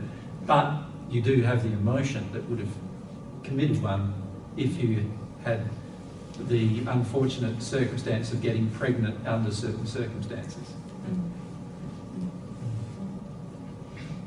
I have a couple of questions about the mediumship. Yeah. So with mediumship, spirit influence, those thought packets, how was it discovered, and exactly like when, like how did all that happen? It's been around since the very first humans passed. Yeah, so when the modern man passed, They weren't the first humans who passed, by the way. There are other of their progeny who passed first. But the first humans who passed, they could start influencing people on Earth. And because there was more emotional openness to the potential of their being in existence after passing at the time, that influence was greatly felt, unfortunately, in a very negative direction. So the spirits who originally passed, the very first ones, were passed into a very poor state, and in the process of being in a poor state, they influenced people on Earth poorly, out of harmony with love. But the people on Earth knew they were being influenced, but happy to go along with the influence, and things degraded very rapidly over a short period of human history, just a few thousand years, into states that are way worse than we have today. Yeah. And then my next question is, I remember you guys talking about how there's like universities in the spirit world, still higher education learning. Like There is, yeah. How does it feel for those spirits to come back here and get educated by someone in the, I guess, physical? It's tricky because most spirits believe someone in the physical can't educate them. So they have a belief that, what's the point of coming back to Earth to get educated when hardly nobody they've ever met on Earth ever had the education to tell them where they were right now, right? So it's pretty tricky for most. For us, it's a little bit different, obviously, because when they come to us, they can see we do understand their predicament, and we do understand the full reasons as to why they're in the predicament they are. And so many of those spirits obviously are more interested in having conversations with us. But when it comes to having a conversation with a medium, many of them go, well, what's the point of me even asking a single question of that medium about where I am right now, why I am where I am and everything. And even these people, the mediums who believe they're leading people to the light, most of the spirits around them go, where's the light? I don't see any light. What light are you talking about? There's no light here, but unable to be honest about that with the medium because the medium has that belief. And so most of the time they feel that those people are not helping them at all. So with that, with people that do mediumship here and feel like they want to help spirits with all their own injuries, is it kind of like better just to stop that? Well, it's never good to stop a loving action. What you need to do is refine the loving action so that it's more loving, right? So many of you who are involved in mediumship on a day-to-day basis, you don't understand how much you're doing it in an unloving manner, right? And in fact, for many of you, you're getting completely hoodwinked as to who is with you. You don't know who's with you. You don't know what their motive is. You don't understand their motive. And the reason why is because you've got your own addictions that you're unwilling to address. Makes sense? Yeah. So, as we said earlier, dealing with your own addiction, remember the discussion I had with Michael, dealing with your own addiction is very, very important if you're going to do any work with spirits, because in the end, they will, there's many malicious spirits who will just fool you into believing you're actually communicating with someone who wants to progress when really all they're trying to do is get a bit of a hold on you or whatever. There's many spirits who will do that. And we see that happening with people who are listening to Divine Truth around the earth who set up a mediumship group. Frequently it's completely out of harmony with what we would consider love to be, right? And the main reason why is because of the addictions of the individuals involved. Yeah. Everyone's a medium. No one's not. So it's pointless to sort of try to ignore that faculty. It's like, oh, I'm just not going to smell anymore because, it might smell nasty sometimes, Of course, some people do that. They do. And I don't advise that either because you miss out on some people who smelling can't smell great every single thing, right? And there's also some people who do that with their feelings. Yeah. I've had enough hard feelings, I don't want to feel anymore. Yeah. But it's not good for you. No. And so it's the same with mediumship. It's like, don't tune it out. Instead, refine it, as Jesus said. Become more sensitive to your own feelings, and that will help you to be sensitive to your own feelings and your own motivations. That will help you to be more sensitive to the feelings and motivations of spirits around you. But if you enter mediumship in an addiction, all you're going to do, like to meet an addiction, all you're going to do is attract spirits who also want to meet their addictions, and it will end up worse for both you and them. Yeah. For them and you. Thank you. Okay. So what if we come to Jordan here, and who's got their hand up? Oh, yeah, Tyson. My question is, if the conversation would have continued, would you have then asked about them receiving God's love? Yeah, that would have been my next protocol. They did receive a little bit of it, actually, in this conversation. But because some of them did have a bit of a longing for that, once they realised there was a God, when I asked them, how does God feel about you? And to ask that question, some of them did ask that question in that moment. Yeah, Coral did. Yeah, but their emotions got so difficult to handle here, they needed to have a place of privacy to go and deal with their emotions. And so I was conscious of the fact of how distressed they were staying here, which was more distressed than, say, the spirits we talked to last week. And also more distressed than the spirits we talked to yesterday. And when I feel that level of distress in them, I go, yeah, I can feel you just need to go for a bit, you know. And Mary and I can talk with them again if they want to be talked to. They might come again. back. Yep. Just pass. Did you have your hand up, Maya? Yeah, if you passed you, and we'll go to Tyson. So a lot of the principles and qualities that you've focused on and emphasized, they all seem to have a fundamental component, if you want to grow and develop them, that if you can figure out this key thing, you can make it all happen. And of course, that's a sincere desire. Yeah. That's like the drive and impetus and motivation to take action. Yeah, sincerity. Yeah, sincere desire. Sincerity or sincere desire. Same. Yeah. Yeah. So you've talked about desire in the past. If you want to develop desire, if you act loving them, your desires and passions, they grow. Yeah. Or you work through your fears and false beliefs and sin, then you can get rid of some blocks, which will be easier to activate. Have desires, yeah. So I've done a little bit of both of those, so I have a little bit of faith in some areas of my life. Yeah. But for the most part, it seems like the chicken and the egg. Yeah. So the chicken representing a sincere desire. And this is not a question about the channeling, is it? Well, they had a desire. This is another personal... No, okay. Somehow you're manipulating it into a personal question. Okay, I'll stop.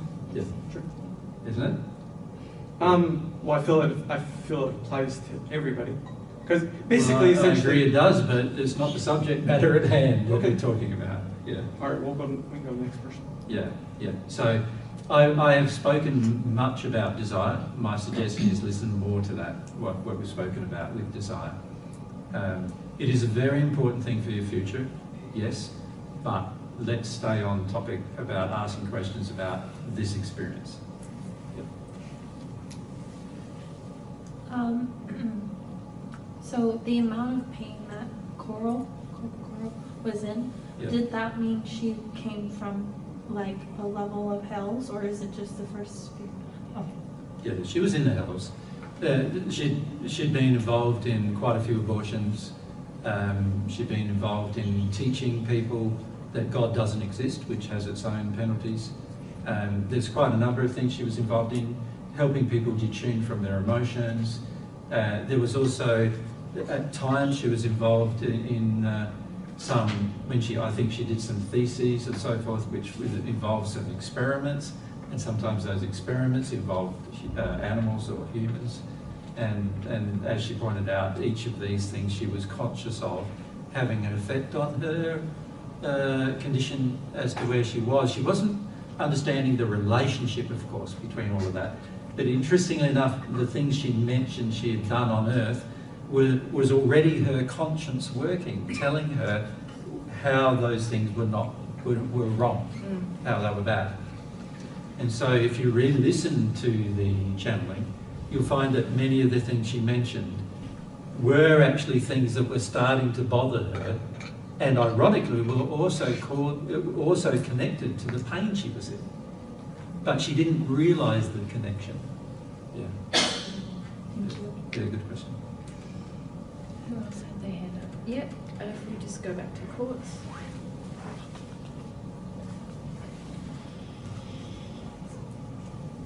So I understand the link between the physical pain she was having being from beliefs about God and then the emotions and then the pain. Not just that. Yeah. The belief she had caused her to have certain emotions, and that caused her to take certain sinful actions, which then had consequences. Yeah. Yep. So the question I had was, for like a sixth fear, atheist spirit, Yep. are there direct consequences to having false beliefs about God and physical pain for them? Or is it all gone? Well, with a sixth fear atheist spirit, and by the way, there's not a lot of them, but there are some. And a sixth fear atheist spirit basically has dealt with all of their unloving attitudes and treatments of people while they're on earth. So if you imagine Coral never being introduced to God, never being introduced to the potentiality of receiving God's love or truth from God, and from where she is right now, she would have to go through the law of compensation and reparation on every single thing she did out of harmony with that law, the law of love. And so that would probably take her, in her current condition, if she stayed, it would probably have taken another couple of 100 years at least to reach anywhere above, to reach the sixth fear from her current condition would have probably taken, and this is just an estimate because it depends on desire, of course, but because she wasn't exercising up until recently a very strong desire, and also they weren't considering that God has laws that they've broken, even now, even in this discussion, she hadn't considered that. All she was doing at this stage was just feeling the relationship between her pain and maybe there's something wrong with her belief. But she didn't relate it to all the unloving things she's done in her belief. Right? Now, she would have had to go through all of that by herself or with some help from other spirits who are also on the natural love path, and that generally for someone in her current condition would have taken anywhere from 300 to 500 years. Right? Now, she would then be still an atheist, but be in the sixth fear of the spirit world, having dealt with all of her past sin towards people. But of course, there's still a lot of blockage towards God. Now, God doesn't punish you, or God's laws, you could say, don't correct you for having blockages towards God, except if you want to go to the seventh sphere. So no physical pain. Physical compensation. So there's no, God, and this is very loving if you think about it from God's perspective. There is no physical pain for a person who does not have a belief in God, as long as they've dealt with all of their unloving treatment of their brothers and sisters. Right? And isn't that such a loving thing? Like, God's even saying to you, like, just because you don't want me, I'm not going to punish you for it. You'll be the perfect natural human, and I'm not going to punish you. I'm not going to correct you for it. You're allowed to be that. You're allowed to be that. And there'll be no pain. When I say no pain, it's very comparative, because you think of yourself in a state of happiness and contentment, but you don't understand what you're missing out on, because you've never contemplated you're missing out on it, right? And so for that reason, it doesn't feel to be any pain. Of course, once you enter the seventh sphere and realise what you've been missing out on for many years, often there's quite a lot of pain associated with that, the pain of regret, if you could call it that. But in the sixth sphere, yes, God is not going to stop you there's no laws that stop you from being the perfect natural man, even though you don't believe in God. Yep. And in fact, there's no laws that stop you from being the perfect natural man, no matter what you believe, as long as you've done all the correction of how you treat your brothers and sisters and how you treat your environment and how you treat yourself and so forth. All that correction still needs to occur. That make sense, Courtney? It does, thank you. Yeah.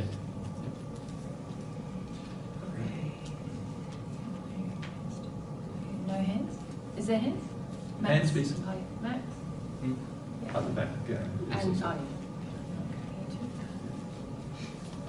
This is a more of a technical question about the spirit world. I was wondering where the spirit world actually is, and how do the spirits come from hell to earth? Like you talked about the gates, but how does the what happen? Yep. Well, it depends a bit whether they're what we call earthbound or whether they're actually in the hells. So in the earthbound state, they're actually living with us here on earth. So in your homes and on your streets and everywhere, there'll be miners from 100 years ago living in the mines, and there'll be, so living with us here on earth. So everywhere you go on earth, there is usually people living there, spirits living there, one way or the other. Yeah, and they're very influenced by the emotions of people, where they're drawn to, where they want to hang out, their emotions and the emotions of others. Yeah. Now, of course, they don't have to move very far because they're already here. There's no gate they have to move through. There's no different dimensional. They're in a different dimension than us. In other words, what you would classify as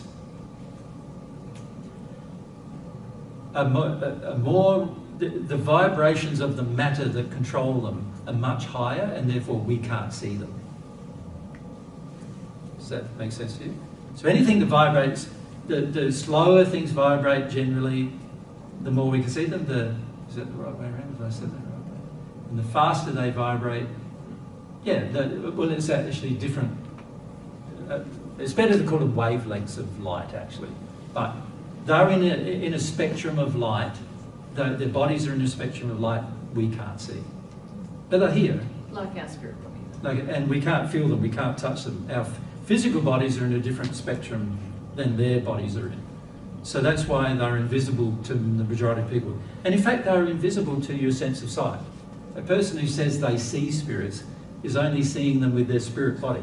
They can't actually physically see them with their eyes, their physical eyes, because their physical eyes are only tuned to a certain wavelength of light. Right? See, so when somebody says, I see them just as clearly as I see you, that means their spirit sense of sight is just as clearly defined as their physical sense of sight. So they can see both clear enough. Now, of course, when you start progressing through spheres, they are all now separated by dimensional space. So that is different to say an earthbound spirit is just living here on earth with us. But when they, when they come, like they just came then, they're just drawn through their desire, basically. The fastest way to move is to feel something and go there because you feel it. And most people in this state don't even think, oh, I want to go there, so they just feel, I want to go there, so they're there. Yeah. So, are the spheres like? Are they locations? What's the location? Is it in the physical universe? Yeah, in the physical universe, but the physical universe is made up of different spectrums of light and different types of matter, and most of the matter in the universe you can't actually see anyway. 95%, probably more like 97%, something like that, of the matter in the physical universe is actually not tuned to the same frequency of light that you can see. So the dark matter? Yeah, what scientists are now calling dark matter, dark energy and all those kind of things, they're all evidences of there being huge bodies of mass without there being any idea that mass is able to be seen by human sight. Yeah. So you're basically saying when you become a spirit, you can see all. Yeah. Yeah. And then to move through the universe. And in fact, our mass here, what we see here looks very. You sort of can walk through it. It looks very like permeable. You can see through it. You can walk through it. When you're a spirit. Mm-hmm. Yeah. But obviously we can't in a physical body, because the physical body can't. But as a spirit, you can. Yeah. And then so in that example, you said that they are from hell. Or, yep. So they just had a desire to learn more, and then they were drawn to the group, basically, from hell to back to earth. Correct. They were brought by. They were actually shown how to enter a portal that allowed them to come from hell to earth, and because normally they wouldn't even know. A lot of times it's their emotions that drew them to hell in the first place, and they didn't know that they actually used a portal when that happened. So they had to be shown. They didn't have enough knowledge that this is how you go from earth to that place. You have to exercise desire, and the portal's open, and then you can come. And they didn't know any of that, so they had to be shown all that in order to come. And then they come, and they listen. And now they know they can come back and forward, then they can come and back and forward and listen to anything. So they can listen to our presentation last week, they can listen to yesterday, they can even, like Mary and I talking by ourselves at home, they can listen to that. Now they know how to do that, you see. So quite often when Mary and I are talking by ourselves at home, there's millions of spirits listening to the conversation, particularly if it's a spiritually based conversation, which we have many of, and that's frequently the case. So that portal is similar to what you call the gates from sphere to sphere? Yeah. Or is it? Yeah, there's many of them. They all perform the same function, allowing you to go from one place to another. After a while, you don't need to use them, but in the first sphere, particularly in the hells, you need to use them because you have no idea how to go from one sphere to another, or because they're all light years, like hundreds of light years apart. You don't know how to transist hundreds of light years when you're in the first sphere generally. So you only do it through your feelings, like, I want to go there, so I'm there. But you don't realise how you got there. Mm-hmm. And a lot of people who are bound to you don't even know how they're bound to you. You know, a lot of people, spirits who are connected to you and are connecting to parts of your organs, they don't know why they're connected to you specifically. They just feel like, I don't really like that person, and so I feel a bit of hatred to that person, and that feeling binds them to the person, and then they don't realise that, and then other ones are family members, and they don't realise why they're sticking around their grandson on earth or whatever. They've got no idea. Like, they don't understand how the spirit world all works, so they don't have any idea how they got from one place to another, or why they got to that person or this person. Makes sense? Can I ask more? Sorry, yeah. So, and then in the sleep state, from what I understand, most of us, when we go to sleep, we're roaming around the earth.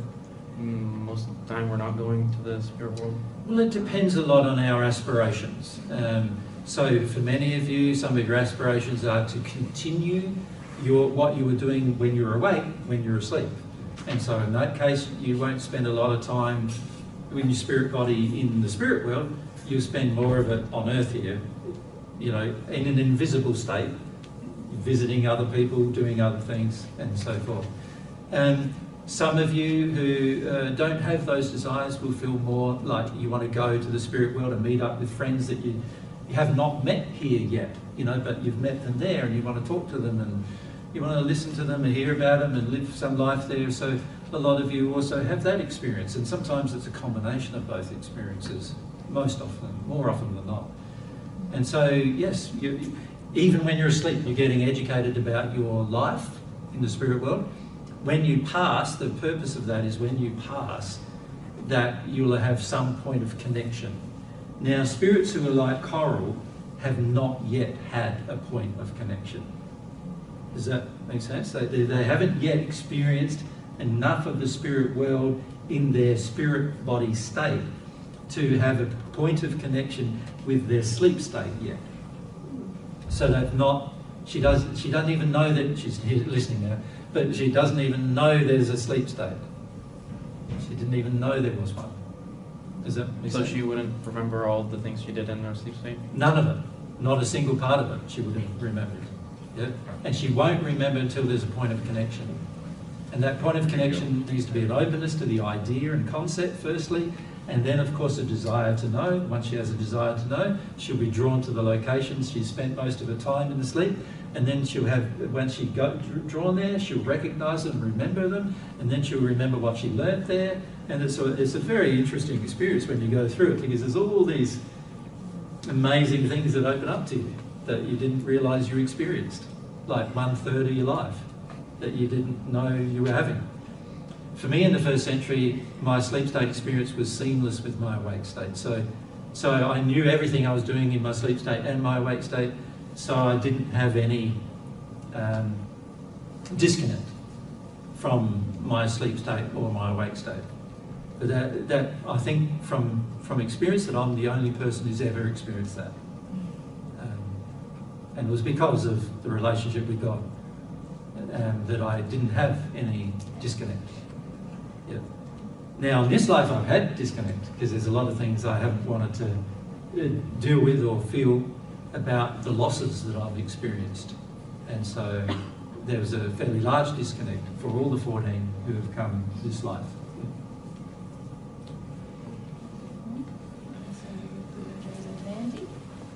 And we go to Theo over here. What are we going to do?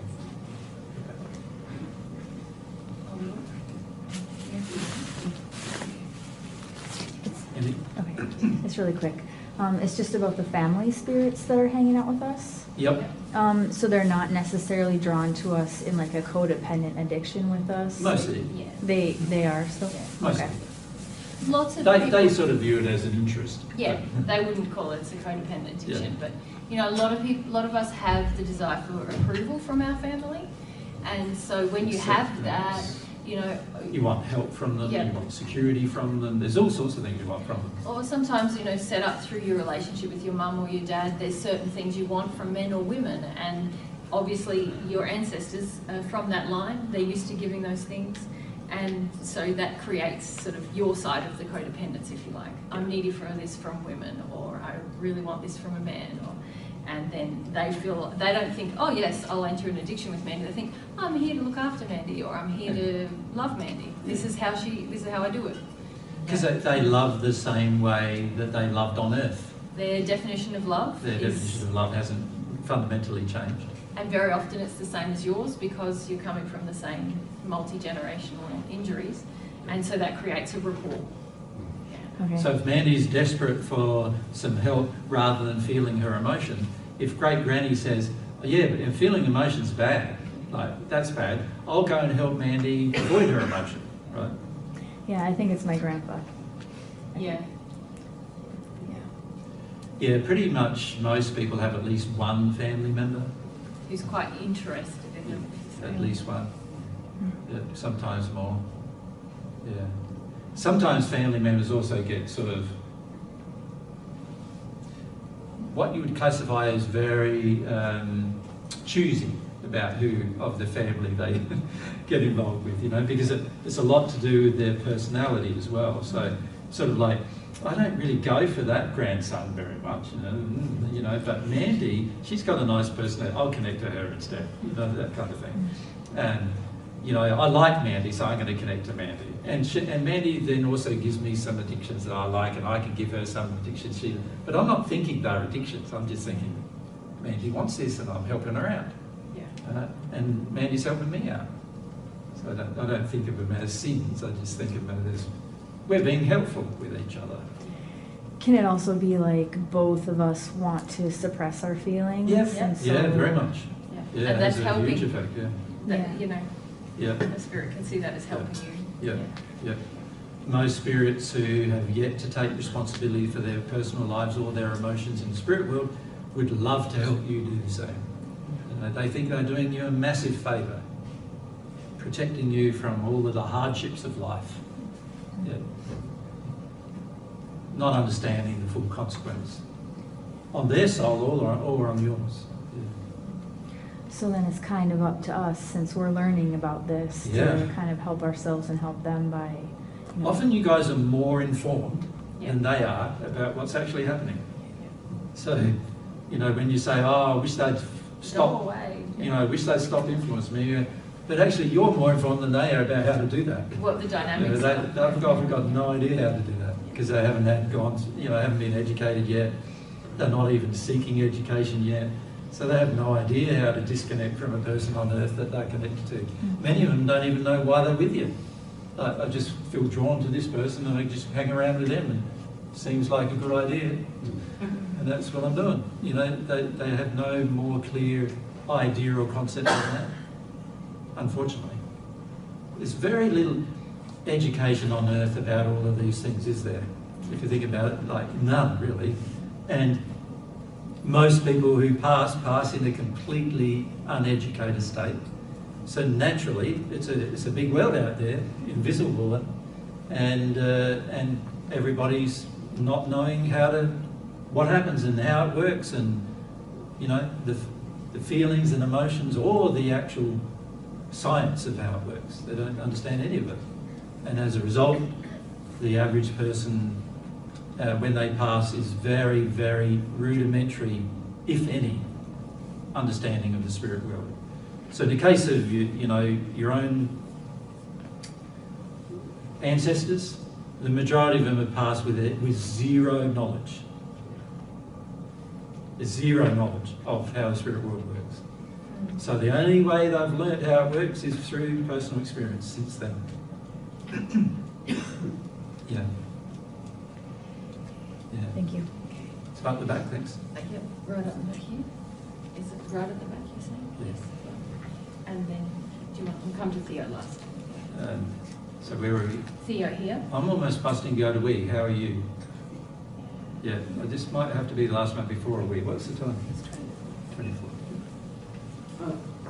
You covered a lot of ground with them in the time that you spent. Yep. So my question was, obviously, the desire factor is very important, whether you're a spirit or a human being. Yep. The duration you're in the spirit world is also one factor with respect to coming to terms with what is going on. Yes. But the effect of spirit influence that we're under on Earth, it seems like we'd have to have a much higher level of desire than you would in the spirit world to make progress, or is that? I don't know if I'd agree with that.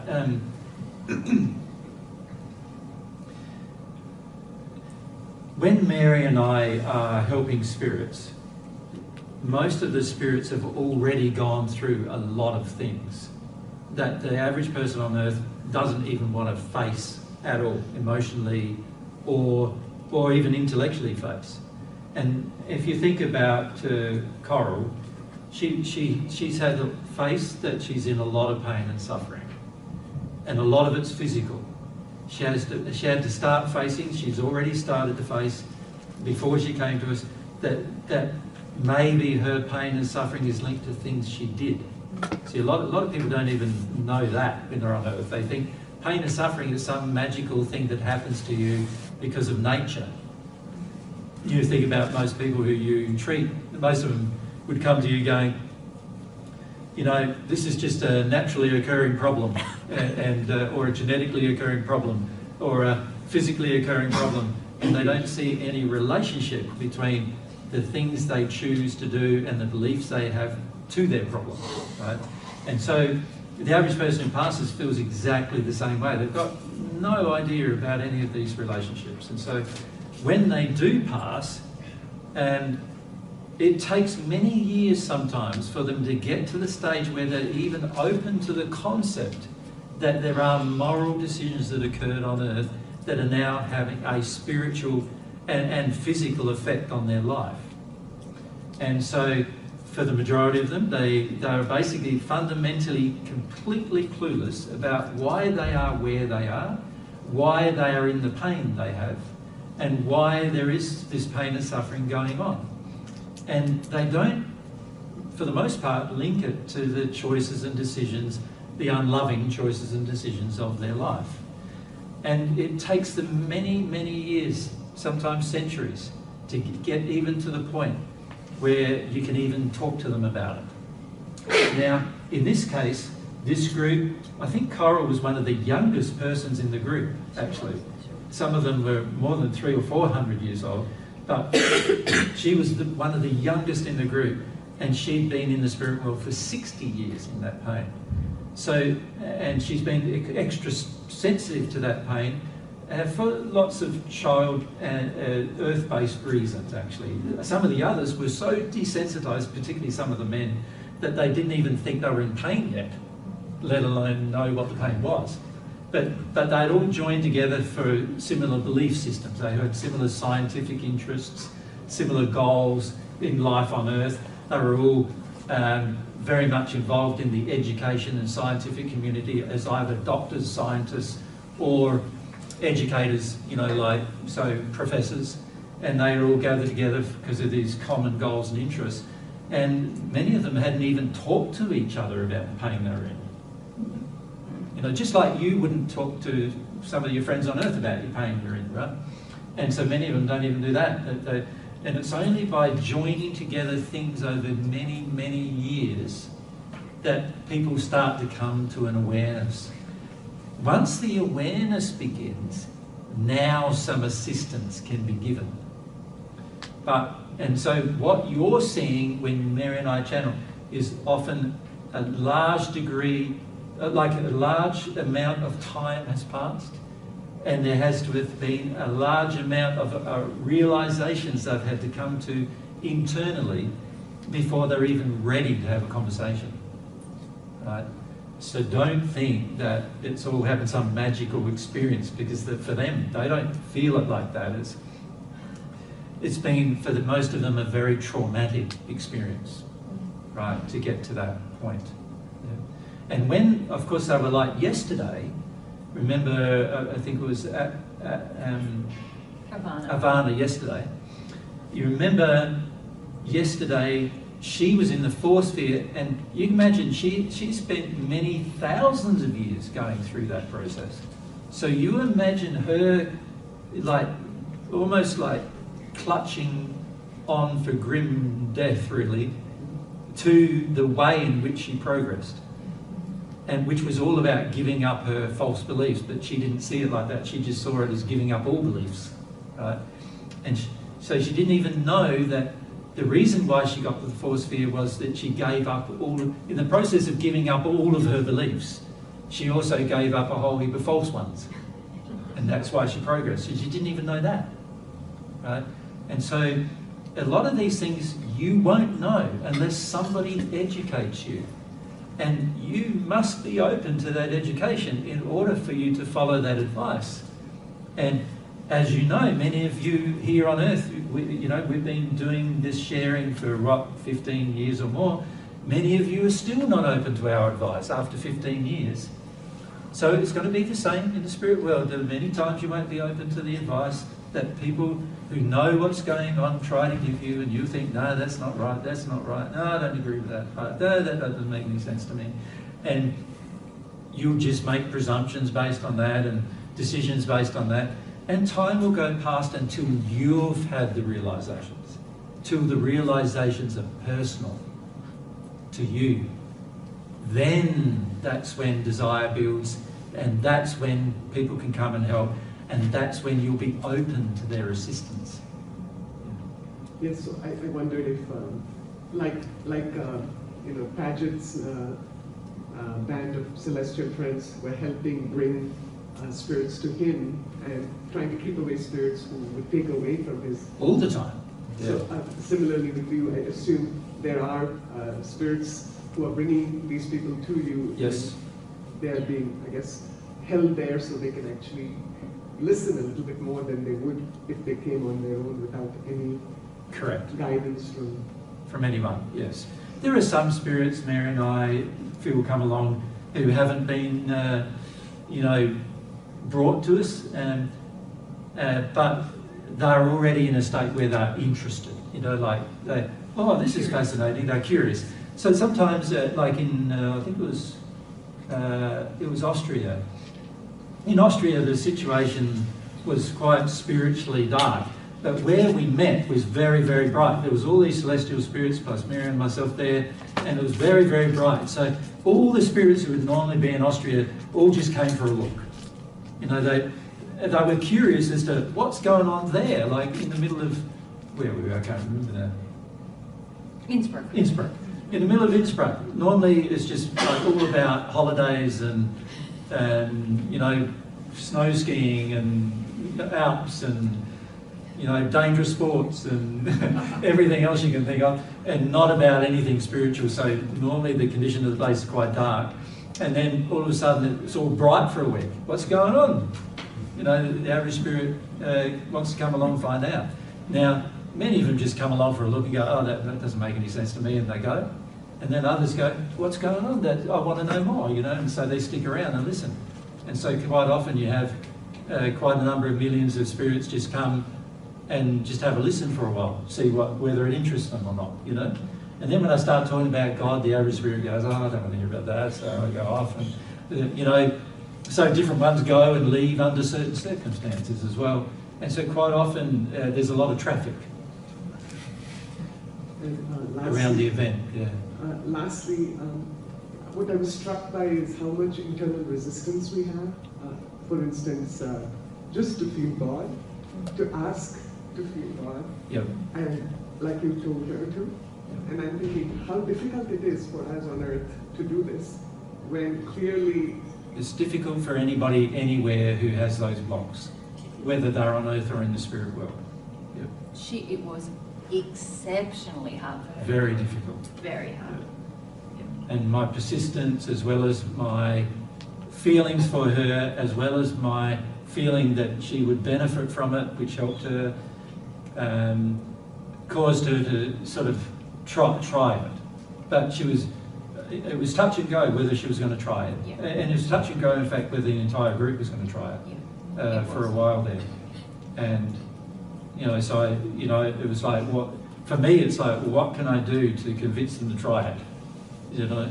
And so there's certain feelings that I have for them which can help. And then there's also certain things I can say which can help them try it. And so one of the things, remember I said to her, let's look at why you feel against the idea of giving it a go, you know. And she brought up some of the reasons why, and in the discussion helped alleviate some of the reasons for the entire group as to why they were unwilling to give it a go. Now, this is something on earth you can do when you know what you're doing, but in the spirit world, a lot of times the spirit would come and try to talk about it, and because the spirits are not brought back to earth and brought to some extent back to their memories, a lot of the spirits will just ignore it as a spirit. So oftentimes we found it much harder as spirits to help other spirits in hell than we've found it here on earth to help them. Yes, so a prayer, the divine truth prayer, asking for love, asking for God's love, alone cannot be read, of course, from the head, but I just find, if there are one or two pointers you could give, not that you haven't said it a million times already, but... Well, perhaps that's a discussion we need to have when we talk about the soul tomorrow. Yeah. Because it's really important to understand how the soul works and how even God's love can even enter the soul, right? And also convince you to a degree about the benefits of doing such a thing. Yeah. You want to say? I wanted to say, in your question, which is you're expressing a sentiment that many people have, which is it's so hard to progress. And the more information we give about how progression works, a lot of people think, oh, I wish I didn't know that. Now it seems harder, instead of going, oh, wow, now I have more information, I can make better choices. And I think that a lot of us on Earth, especially in the West, we're very used to having quick fixes. Mm-hmm. Yeah. And by fix I mean in the drug sense, really, but also in the physical sense, like fix it quickly. I'm hungry. Let's get fed right now.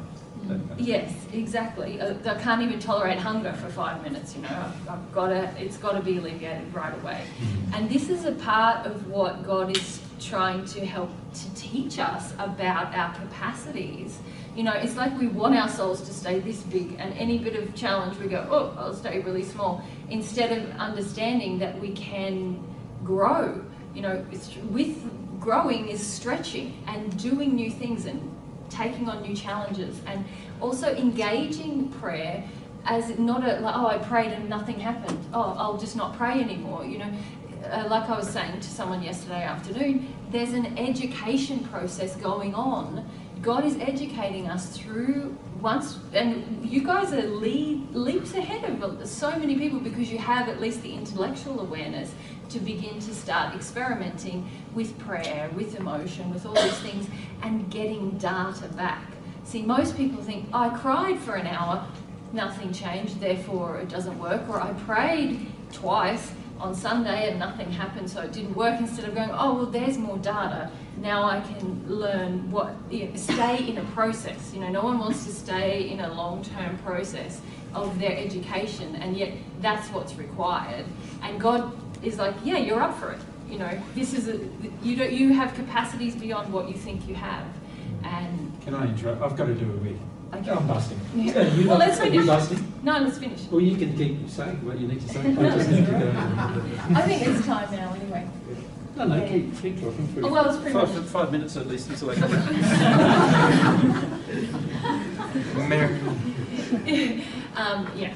Thank you, Mary, because that's exactly what came up for me too, that we're so short-sighted in our desire for immediate answers. We're closing doors before they are even open. Yeah, we're not even knocking half the time. We're doing a little rat-a-tat-tat and then, oh, nothing happened, therefore it's all God's fault, or it's all, this divine truth thing mustn't work.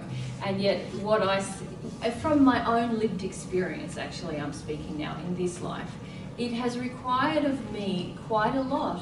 And humility is something that develops over many years. And you come to understand that your first concept of humility, which was just like crying when I need to cry, is just a tiny part of what a humble attitude, living in the principle of humility, is day to day. And the more you start to, bring these qualities into your soul, it's a little bit different for me because it's more like reconnecting to our soul. But for you guys, it's imbibing emotionally these spiritual principles. The more you will understand this greater capacity you have, this ability to persist, and the rewards of persistence, and the rewards of using your will in a loving way. But most people in the West are very lazy, let's face it, lazy. And whenever something hard comes up, we're very used to being able to blame someone else. All these things we started to talk about today, justify, minimize, it doesn't work, and I should be entitled to my sin. And actually that's where we are preventing our growth. And also, it's like we have potential that we are denying, And this is, I feel very strongly from God, what God wants each of us to understand, that we have this potential far beyond what our shrunken soul and our sin is telling us. But when you're first kind of cracking out of those beliefs, it's like the sin creates this very hard person that you've become, this hard shell. When you're breaking out of that, it's painful, it's uncomfortable. But if you can learn to sort of embrace that process, there's rewards quicker than you think, and then they're compounding as the years go by. Yeah. Cool. Steve, is it about what we were just talking about? Yeah. Yeah. So what you're saying is that building a relationship with God and growth and all what the teachings you're speaking about are kind of like building any skill on earth. Say, like you want to learn how to play the guitar. Like, you suck at it, obviously, in the beginning, and it's incredibly frustrating and ridiculous. Yes. This is exactly the analogy I nearly gave you yesterday, which is like when you pick up a musical instrument, you don't just suddenly go, well, I play a musical instrument, so maybe that's why you would. Maybe. Yeah. But, you don't just start to learn any other skill and immediately expect yourself to be wonderful at it. Except sometimes the way children are being raised now, that there is a problem with that. Because a lot of kids do now feel that, because they're so used to being rewarded for such a minimal effort. This is a way we're destroying people's sense of themselves, actually, the little people that we're raising. So some people just become so frustrated when they pick something up and they can't do it immediately, because they're used to, getting praise, getting reward with little effort.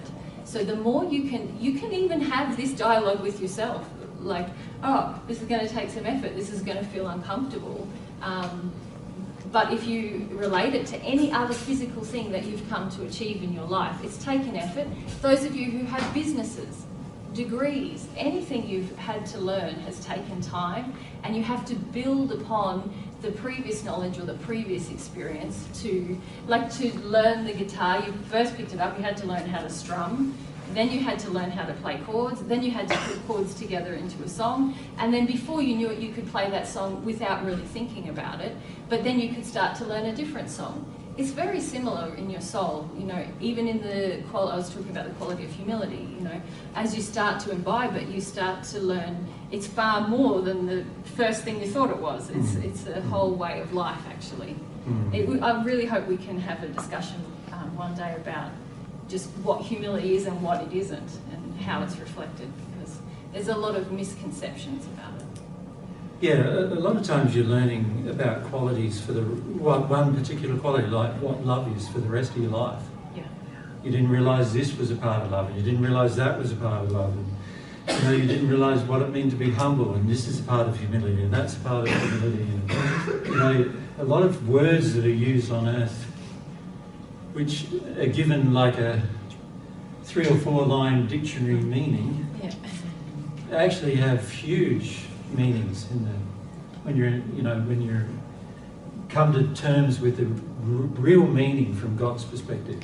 And you don't get to appreciate the full depth of the thing if you just give up quickly, or if you just sit stagnant on it, or if you just accept your family's definition of love. So yeah, persistence is a very good quality to develop.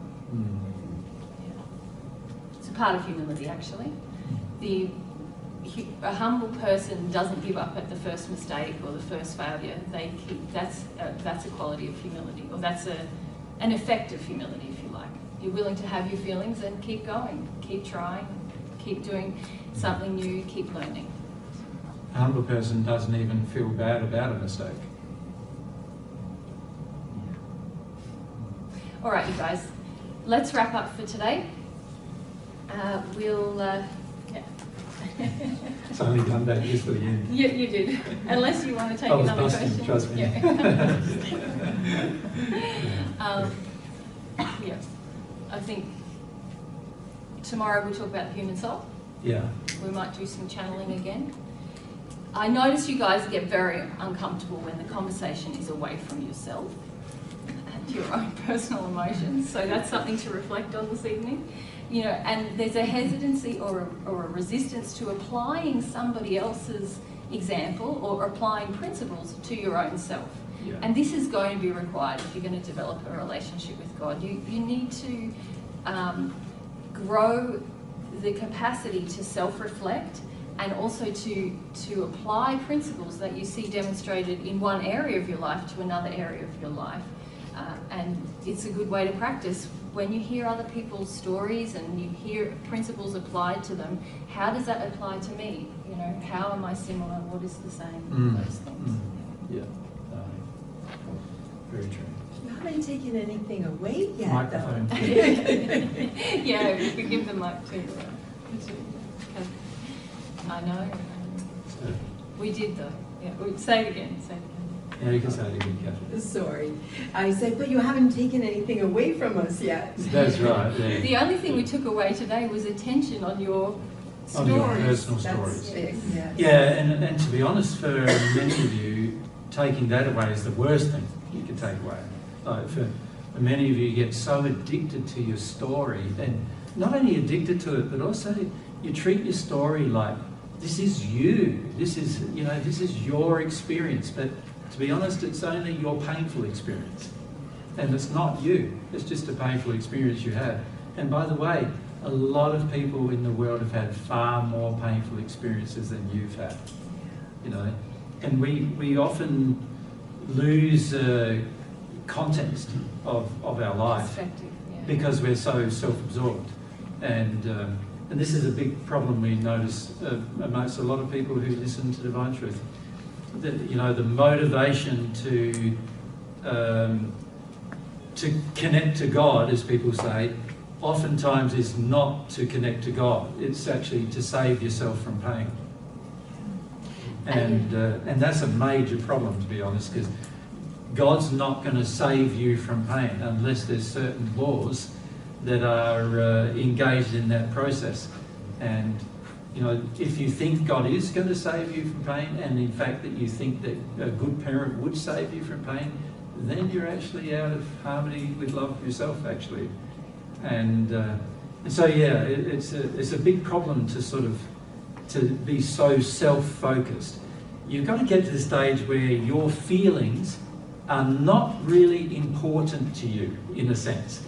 And I don't mean by that you shouldn't feel them. What I'm saying is that they are temporary experiences which you will feel differently about tomorrow. And you've got to get used to that idea, that if you fully process a feeling, tomorrow you won't have it. And you've got to learn to have some faith that you won't have it tomorrow if you go through it fully today. And the average person on earth is going, my emotional experiences makes me who I am. And so they want to hold on for dear life. They're nostalgic about their story. This is my story. You're getting to know me by me telling you my story.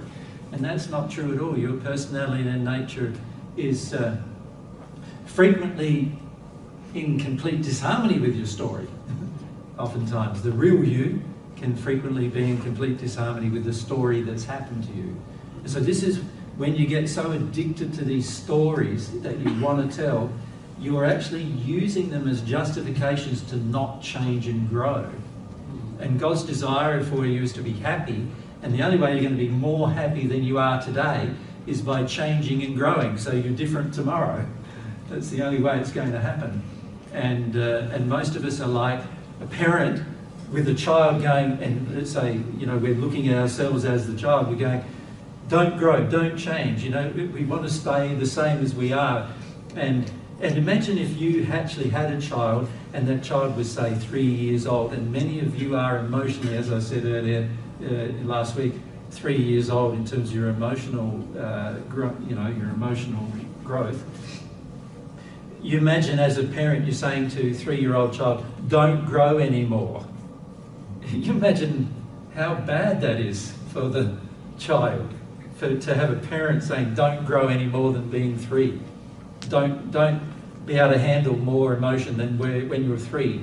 Don't be able to handle more confrontation, more, and also more joy and happiness and more knowledge and everything than when you were 3. Imagine if you thought that way towards a child, that would be very abusive, wouldn't it? But often that's the way we think about ourselves. We're saying, don't grow anymore. What I got now is comfortable. What I got now is great. Don't change it. Don't change. Be adverse to change. Yeah. And a lot of times when you guys put up your hands and you want to tell your story, it's because you're saying, I want someone to give attention to this pain, that I'm holding on to. And this pain's all valid. Don't you realise it's all valid? And you love it. Love me in this pain. And it's often because you are seeking for people to acknowledge your pain before you say you feel it. But often you're not going to feel it even when that happens. More likely not going to. You're just going to look for more people to acknowledge it. Yeah. And you're also kind of saying, I'm going to hold on to this until somebody acknowledges it.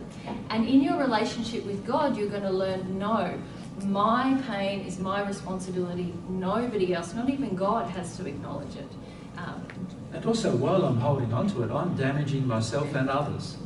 I'm causing pain, further pain to my future life, and also causing more pain to others' life as well.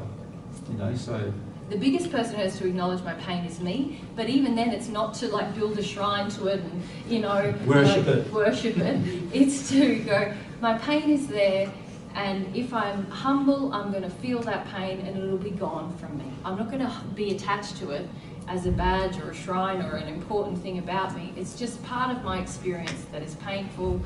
I acknowledge that, I'm going to feel that, and it'll be gone. A lot of you don't want it to be gone because you think you're basically using it to try and get other things. Yeah. And justify sin. Yeah. With it. Justify sin is the thing you're trying to get, isn't it? Yeah, justify sin. May I just say one time, you impress me all the time, but one story where you were having dinner at a restaurant and you finished off Mary's meal and didn't realize it had hot peppers in it. Do you remember this? And I can't remember this story, but I did do that. Hot peppers unknowingly with Mary's meal. That's right, it was chilies, yeah. Yeah, and you didn't even tell her. You just went through it, and I was like, I'd be like, water, whatever. Yeah, those things are very impressive, all of your... Well, you know, it's about honouring the fact that Mary does not have to be a part of my experience. It's a, you know, if we, you know, obviously as you get closer and closer to your soulmate, you will eventually have a cycle of emotions where the part of your experience is automatic. But I don't need to force her into being a part of my experience. So if I'm uncomfortable in any way, I don't even need to tell her that I'm uncomfortable in any way. I need to sort out my own discomfort, or I need to change something, or I need to feel something, rather than tell her. Now, Mary might notice because of my movement or whatever that I am, but it wouldn't be because I'm badgering her, you know, projecting at her, or because I'm telling her, oh, yeah, I'm in so much pain, you know, all that kind of stuff. And so, you know, the more you love others, the less you want to visit upon them your pain. You want to be able to be fully responsible for your own pain and deal with it, so they don't have to feel it with you. So my gift to Mary is to be able to feel my own pain so she doesn't have to bear the consequence of it. Does that make sense? Yeah. And that's a gift that you give others. And after, you know, the more you learn about love, the more you learn that love is about giving gifts to others rather than getting things from others. So the average person on earth goes, Mary, you've got to share in my pain with me. You've got to go through the experience with me, and then you love me. Well, no, like, if Mary wants to love me, she's allowed to love me if I want to let her, right? But I can't force her to love me, because love comes from her heart, not from any demand. And also, the fact that I'm trying to force her is unloving as well, you know? So once you start appreciating the nuances of what love really is, you would never want to visit your own pain and suffering upon another person. Does that make sense? Yeah. So you know, the way I feel about it is, my gift to Mary is to not have her experience any painful consequence because of my behaviour. Or because of what your sin, basically. Well, because of my sin. Yeah. That's something that I need to own, I need to be responsible for, I need to work through, I need to clear out.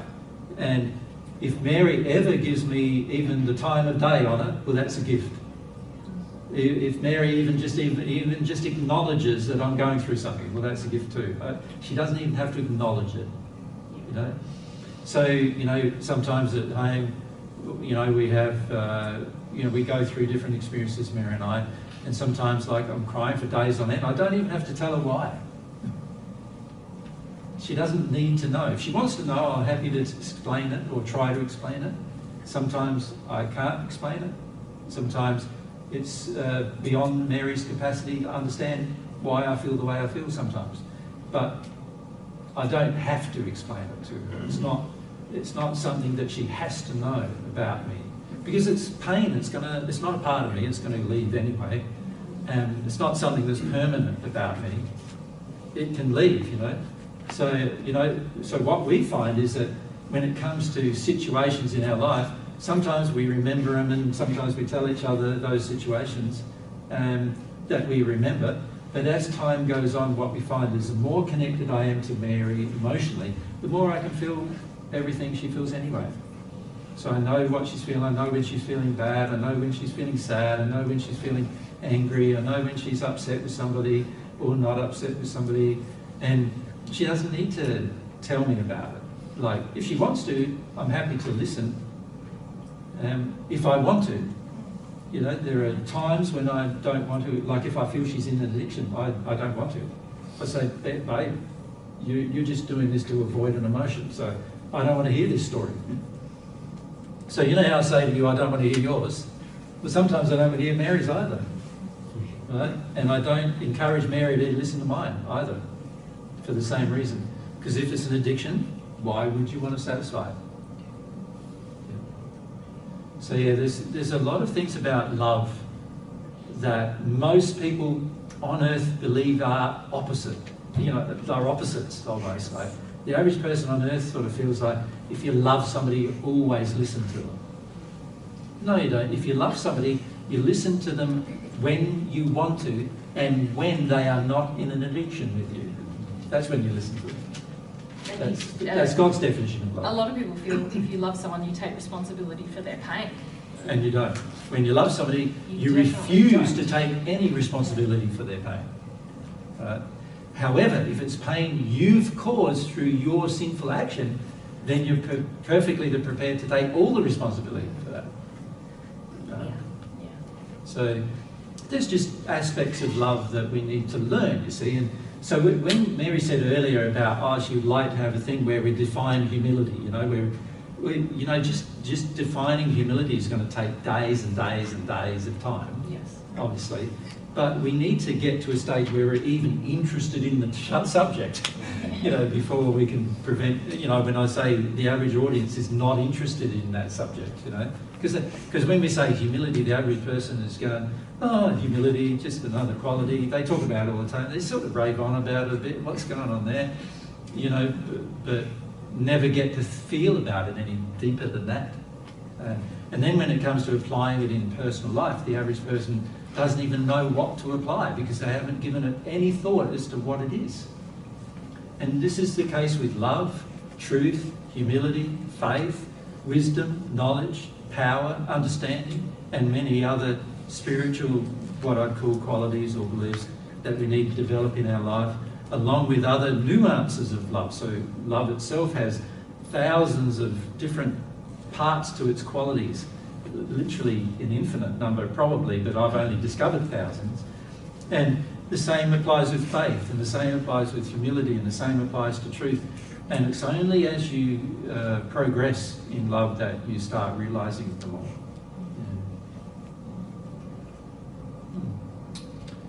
You'd like to ask? And Michael would like to ask.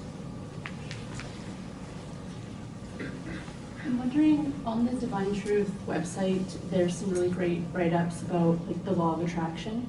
And I'm wondering about the principles, if those resources are on there, like what you're saying about humility, if there's, No, we have done some videos, quite a lot of videos about humility, I for did example. an interview series, have you seen that, on humility with Yeah. Jesus? No. Yeah, Yeah. it's about 5 or 6 2-hour sessions, at least 4 hours. I think it was 6 or 8, yeah. 6 or 8, but it's a lot of talking we did about humility. So 10 or 15 hours. I think that was in like 2014 or 15. It might have been. We were in Bathurst at the time, I think. No, we did it at the Wandi, Wandi Town Hall, a lot of them. Yeah, so it was a whole series of them, wasn't there? Yeah. So yeah, we have talked about some qualities such as humility, faith, and things like that. Obviously not exhaustively, but we have talked about them a lot. They are on our website. The issue we have with our videos, though, is that we feel that when people watch videos, it's not very engaging emotionally. To really progress spiritually, you need to be able to settle with things. You need to be able to ponder things. And so one of the things Mary and I would like to do is write more material, like books or something about subjects, rather than do presentations, because we find in a presentation, as you know, being here, there's so much spirit influence and there's so much suppression and there's so much going on in between the people and everything, that it's very hard to engage a conversation about a deep matter without there being lots of interferences. The beauty of being able to read a clear, concise text on the matter and be able to sit down and just ponder about it and think about it for days on end is that you can settle with things more. So we sort of feel like quite attracted to the idea at some point. We don't know when it can happen yet, but because we're so busy, but at some point just writing some things that people can sort of sit with about the fundamental principles about love and what love is, and truth about faith and humility, in particular, those 4 things. And if we can build sort of like a resource that explains these things in an emotional as well as a factual manner, then it can help people when they read to understand the qualities that they're trying to develop. See, when we talk about love, for example, the average person is going to think that's my idea of love. And this is the trouble with language, is that I talk about love and you are thinking your idea of what that is. So I'm thinking God's idea of what that is, and you're thinking your history, your idea of what that is. And unless you have a relationship with God, that's what you're going to do. And it's going to be in complete disharmony with what God's view of love is. But you're going to think when I say the word love that I mean your word, the word that you picture, when the feelings you have when you feel loved. So for many of you, when we talk about love, you think, oh, somebody meeting my addictions. That's how we see it. How you see it is somebody loving me. And often, so it's very hard even with language to ensure that there's a clear, concise definition of what the quality is that you're aiming to develop. And this is something we feel we'd like to address, but it's only going to probably be able to be addressed by us writing some things, but that requires, of course, quite significant amounts of time, which we don't really have available at present. But we hope at some point we will have more time available and things will be written. There was a goal with all the 14 when we came that certain ones of the 14 would be writing these things already, but those ones of the 14 are not yet in the state where they can. And so most of it is falling on Mary and myself in terms of sharing. And so we've got to be circumspect about the way in which we use our time as well. But in amongst all that, we are looking at, like, are videos very effective? Are seminars effective? Is writing things more effective? Is having day-to-day contact with people more effective? And at times what we find is that face-to-face is very effective, as long as we are very forthright and straightforward about it. It can be effective. Aside from face-to-face, to my mind, almost writing is probably the next effective, because when you write, people can ponder what you've written for years even, to come to understand something. Video, less effective, because when people watch video, they're very selective. They sort of go, oh yeah, that doesn't apply to me. Oh yeah, that doesn't apply to me. Oh yeah, that sort of applies to me, I think. And quite often they get all that wrong as well, as to what does apply and what doesn't. And so often not very effective. So we're trying to adjust what is effective and what isn't effective and so forth in the process of sharing truth with you. Yeah. Michael? Thank you. I'd like to do better tomorrow. You've given us a lot to think about, and I can't hold it. Yeah. Any tips for everybody having a better experience? Well, firstly, the desire to do better is good. Yeah. So this is not something that we feel from people very often, that they have a desire to grow and a desire to change, a desire to do better the next day. So I've got to acknowledge that desire is a good desire. Secondly, one of the ways in which you can engage that desire is pray before you come. Like, set your day up before you come to a seminar to be open, to be honest with yourself, to be more truthful with yourself, to be more humble, to take more notice of what's going on. To not project as soon as you get uncomfortable. You know what I mean by that? So as soon as something feels a bit uncomfortable, a lot of us just go, somebody fix this. It comes out of us. Or I'm going to sleep, To be engaged, to be more, and also come with the idea to be more honest with everyone around you, including with yourself. So don't be afraid of just exposing facts about yourself that you feel like might be embarrassed about, or other things like that, because this creates openings in a whole group. When even one person in the group does this, everybody starts connecting in different ways. They go, yes, I feel this and I feel that, and it opens up the spirit of the group. At home, it's amazing because we have a group now that's so used to doing that we talk about all sorts of things, from shaved vaginas to like God and the universe, and everything in between, you know what I mean? And and the reason why we do is because there's truths involved in every discussion. And the more open people are, the more they're able to assimilate the principles of truth in their day-to-day life. And so there's really at home, there's no subject that goes untouched. I don't know if there's any that we haven't covered yet. Yeah. But what we find when we're with groups is that it's very hard to do that because there's so much angst and anxiety and worry and stress about being open with things. So if we bring up a subject that's quite confrontational or quite, unusual, the average person's going, I don't know if I want to have it even here sitting in the audience, let alone involved in this discussion. And so just encourage you all to sort of set your intentions in the day, even a prayerful intention to engage more truthfully and honestly and openly and with more love, even in your interactions with each other, with more love. But be interested in each other when you come. We find a lot of you don't ask questions of others.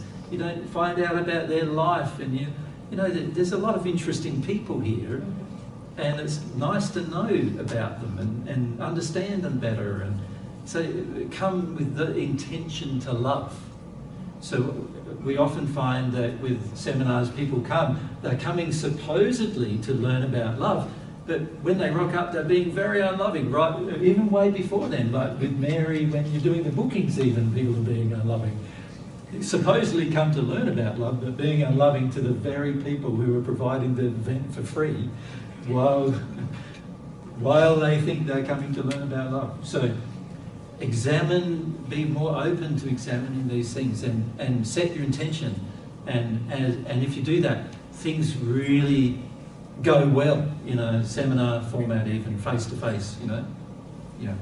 So that's what I encourage you to do. Good question. Yeah.